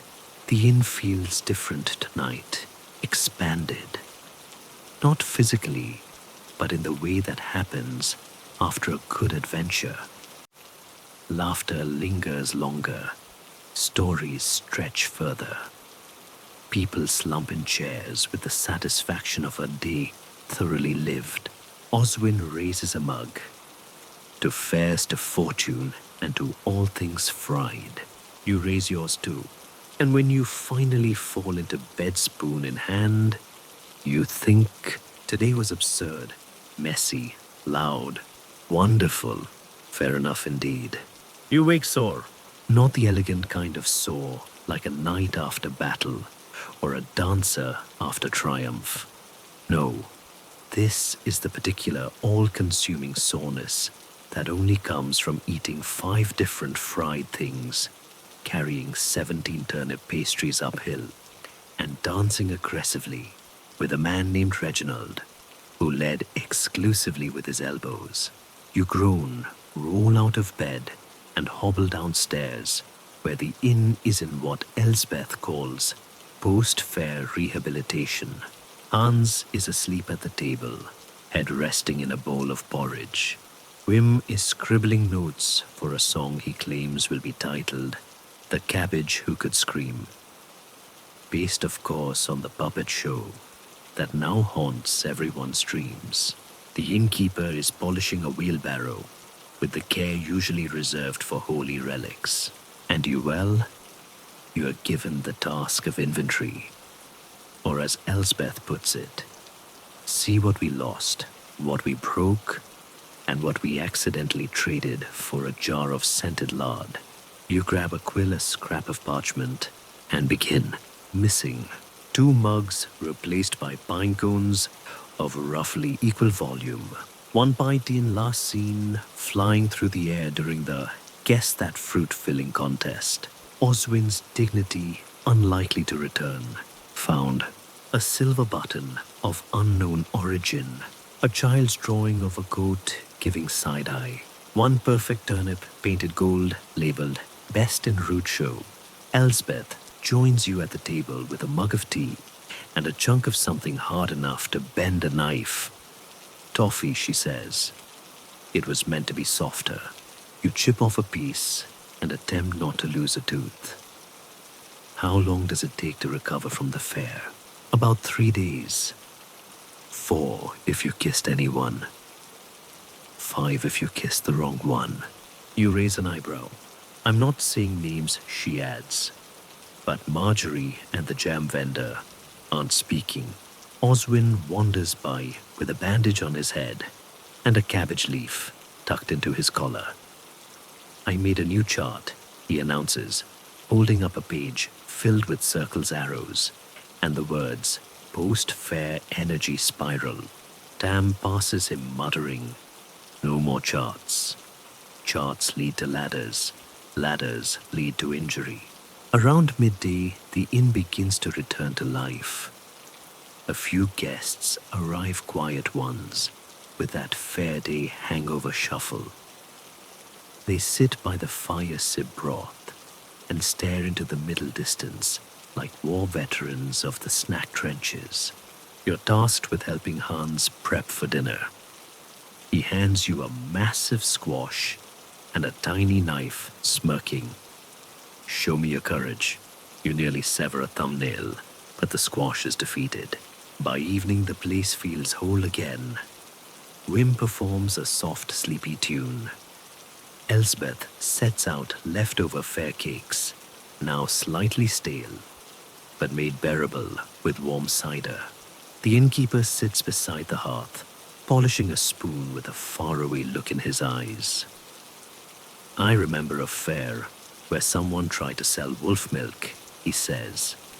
Said it'd make you howl with virility. Did it, you ask? Depends who you ask. The wolf wasn't thrilled. There's laughter. Small, tired, honest. Someone proposes a toast to surviving joyfully. Another raises a mug to legs that still work. A third, possibly already asleep, mumbles to the jam vendor's lips. You step outside for a moment, needing air. The courtyard is quiet. Lanterns still hang from the eaves, swaying gently. Crumbs scatter the ground. A lone shoe rests on the steps, as if dropped mid-escape. You look up. The stars are out again, unconcerned, watching. You think about the fair. The games, the noise, the smell of roasted hope and mild panic. The way people cling to silly things, ribbons, fried onions, golden turnips, because they remind us we're alive. You breathe in deep, and when you return inside, there's a spot for you by the fire and a warm bowl of squash stew, and someone to laugh at Oswin's newest poem, which rhymes pickled with tickled and almost makes sense. You fall asleep that night with aching legs, a full belly, and a strange golden turnip under your pillow. Because, why not? You wake to a buzzing. At first, you think it's just your brain, still sluggish from cider squash. And whatever unsettling dreams were inspired by Wim's poem about a lovesick goat. But no, it's real, it's everywhere. You sit up slowly, lift the corner of your blanket, and realize the buzzing is not in your head. It is bees. Well, not in your room yet, but definitely around it. Outside the window, a low cloud of them hovers, drifting like a humming storm, made of tiny, irritable musicians. Downstairs, the inn is in a state of cautious curiosity. Elsbeth meets you at the bottom of the stairs, holding a broom like a sword. We have guests, she says. Did someone summon them? Oswin strolls by, wearing a netted veil and holding a book titled A Gentle Person's Guide to Bees and Mild Panic. Don't worry, he says. They're just scouting. Scouting what? A home, he beams. Probably the eaves or Marjorie's bonnet. Either way, it's an honor. Tam walks by covered in small welts. He said they were docile. They disagreed. Outside, a small cluster of locals is gathered, watching the bees with the polite fascination of people observing a minor flying miracle. The beekeeper arrives around mid-morning. She's tall, quiet, and wears a hooded veil that gives her the eerie authority of a medieval beekeeper nun. She introduces herself as Beata, You summoned a priest, you ask. Elsbeth shrugs. We summoned a professional. Same thing, just with more smoke. Beata walks the perimeter of the inn, slowly murmuring to the bees like they're stubborn children. She listens to the buzz like it's a language. Occasionally she hums back. At one point, she taps the wall with a gloved hand and says, "Yes." They approve. Oswin looks smug. "I knew they liked our thatching. They like warmth," Beata says calmly. "And the smell of old bread." Hans glowers. "Are you seeing my pantry smells like a hive?" Beata nods very slightly. A hospitable hive. By midday, she set up a temporary box hive in the courtyard with a frame of queen lure and a sign that reads, "Welcome, please buzz responsibly." She invites anyone curious to help whim volunteers and promptly gets stung on the chin. A love bite, he claims, while composing a sonnet about interspecies romance. Oswin attempts to name the queen bee. His top 3 choices, Queen Buzzabeth, Stingilda, the Brave, and Dame Nectarine. The bees remain unimpressed. Marjorie, concerned for Gertrude's safety, tucks the chicken into a basket and places a lavender sachet on her head for camouflage. Gertrude responds by pooping directly onto the sachet. Elspeth starts selling bee cakes made with honey and questionable optimism. Tam sells protective charms made from wax and string. They seem to attract more wasps than they repel. Beata remains calm through all of it. You ask how long the swarm will stay. "Until they feel welcome," she says.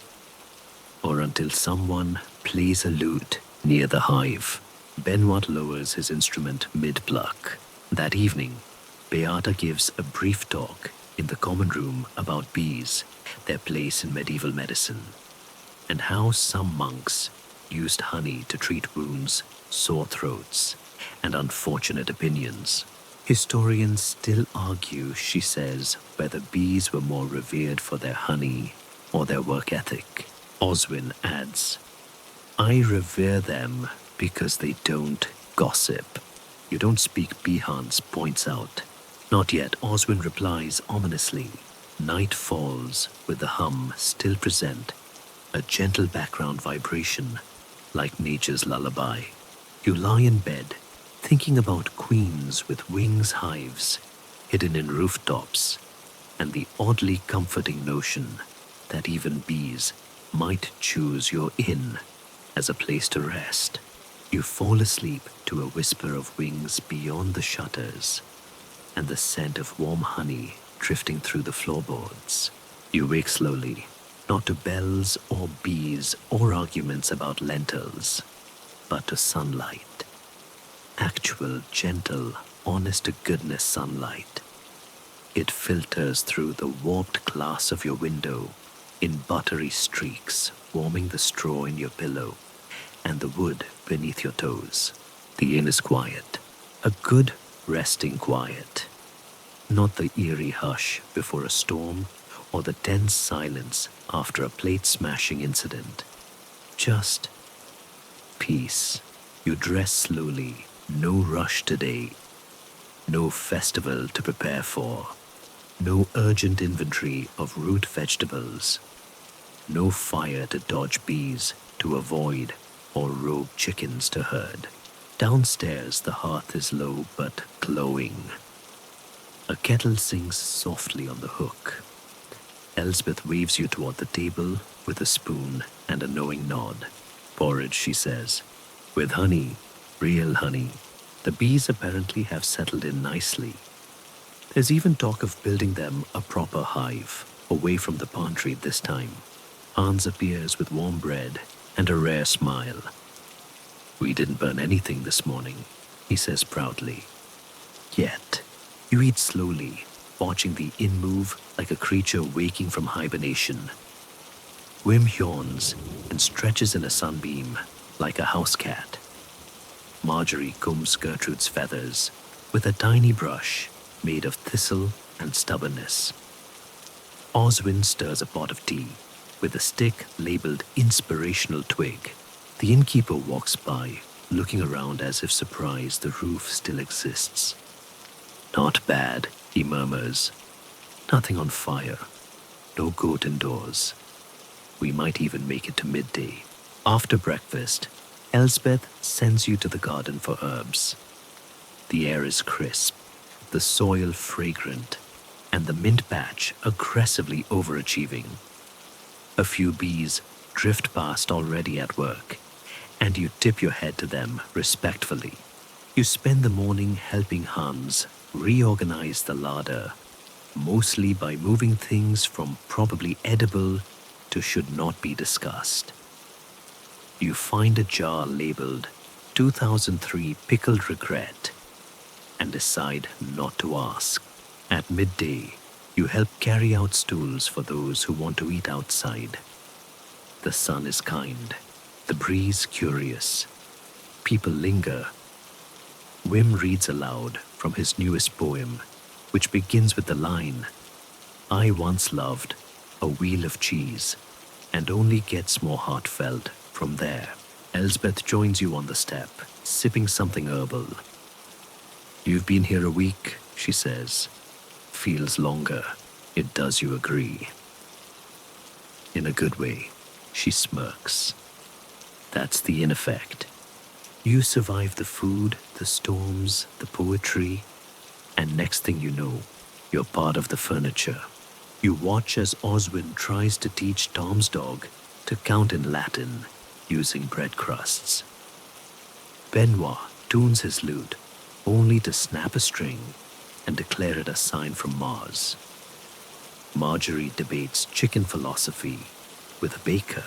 You think about your arrival, muddy, confused, carrying everything you owned in a bundle the size of a pillow.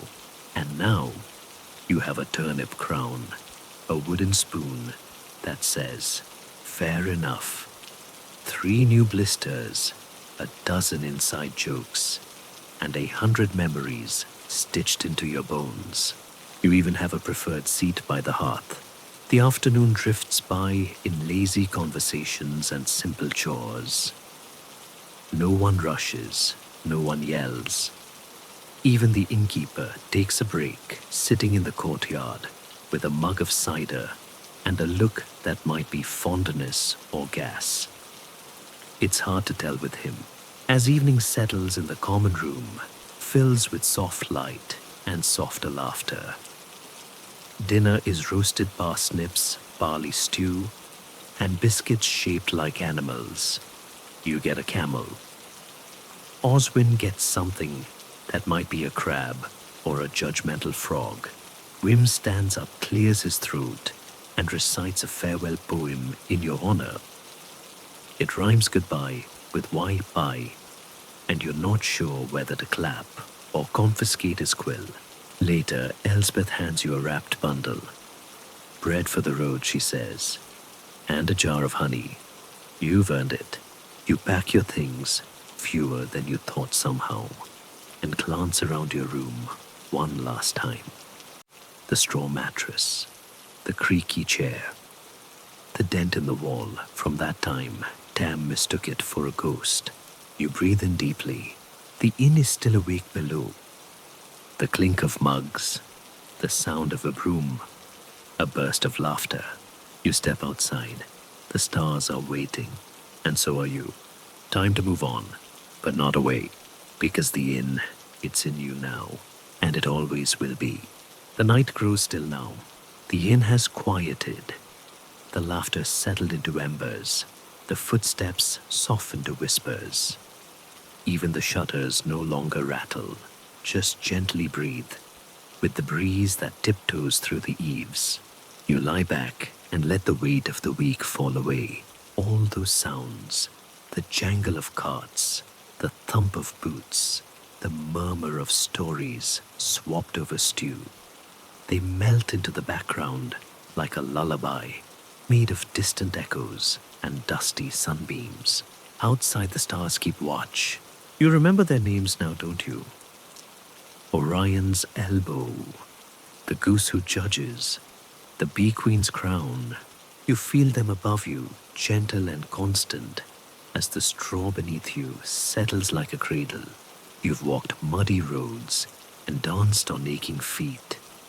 You've carried platters and secrets mended leaks, juggled turnips, and survived soup with a suspicious texture. You've laughed hard and slept deeply. And now you rest.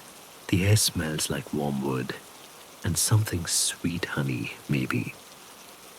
Or just the memory of it. The fire's glow still lingers behind your eyes. And somewhere downstairs a spoon clinks in a mug one last time. No rush now. No duties, no dawn yet. Only this moment. Still, safe. Full of all the soft things you didn't know you needed. You're home, just for a little longer. Let yourself drift. Let the inn hold you. Shh, sleep.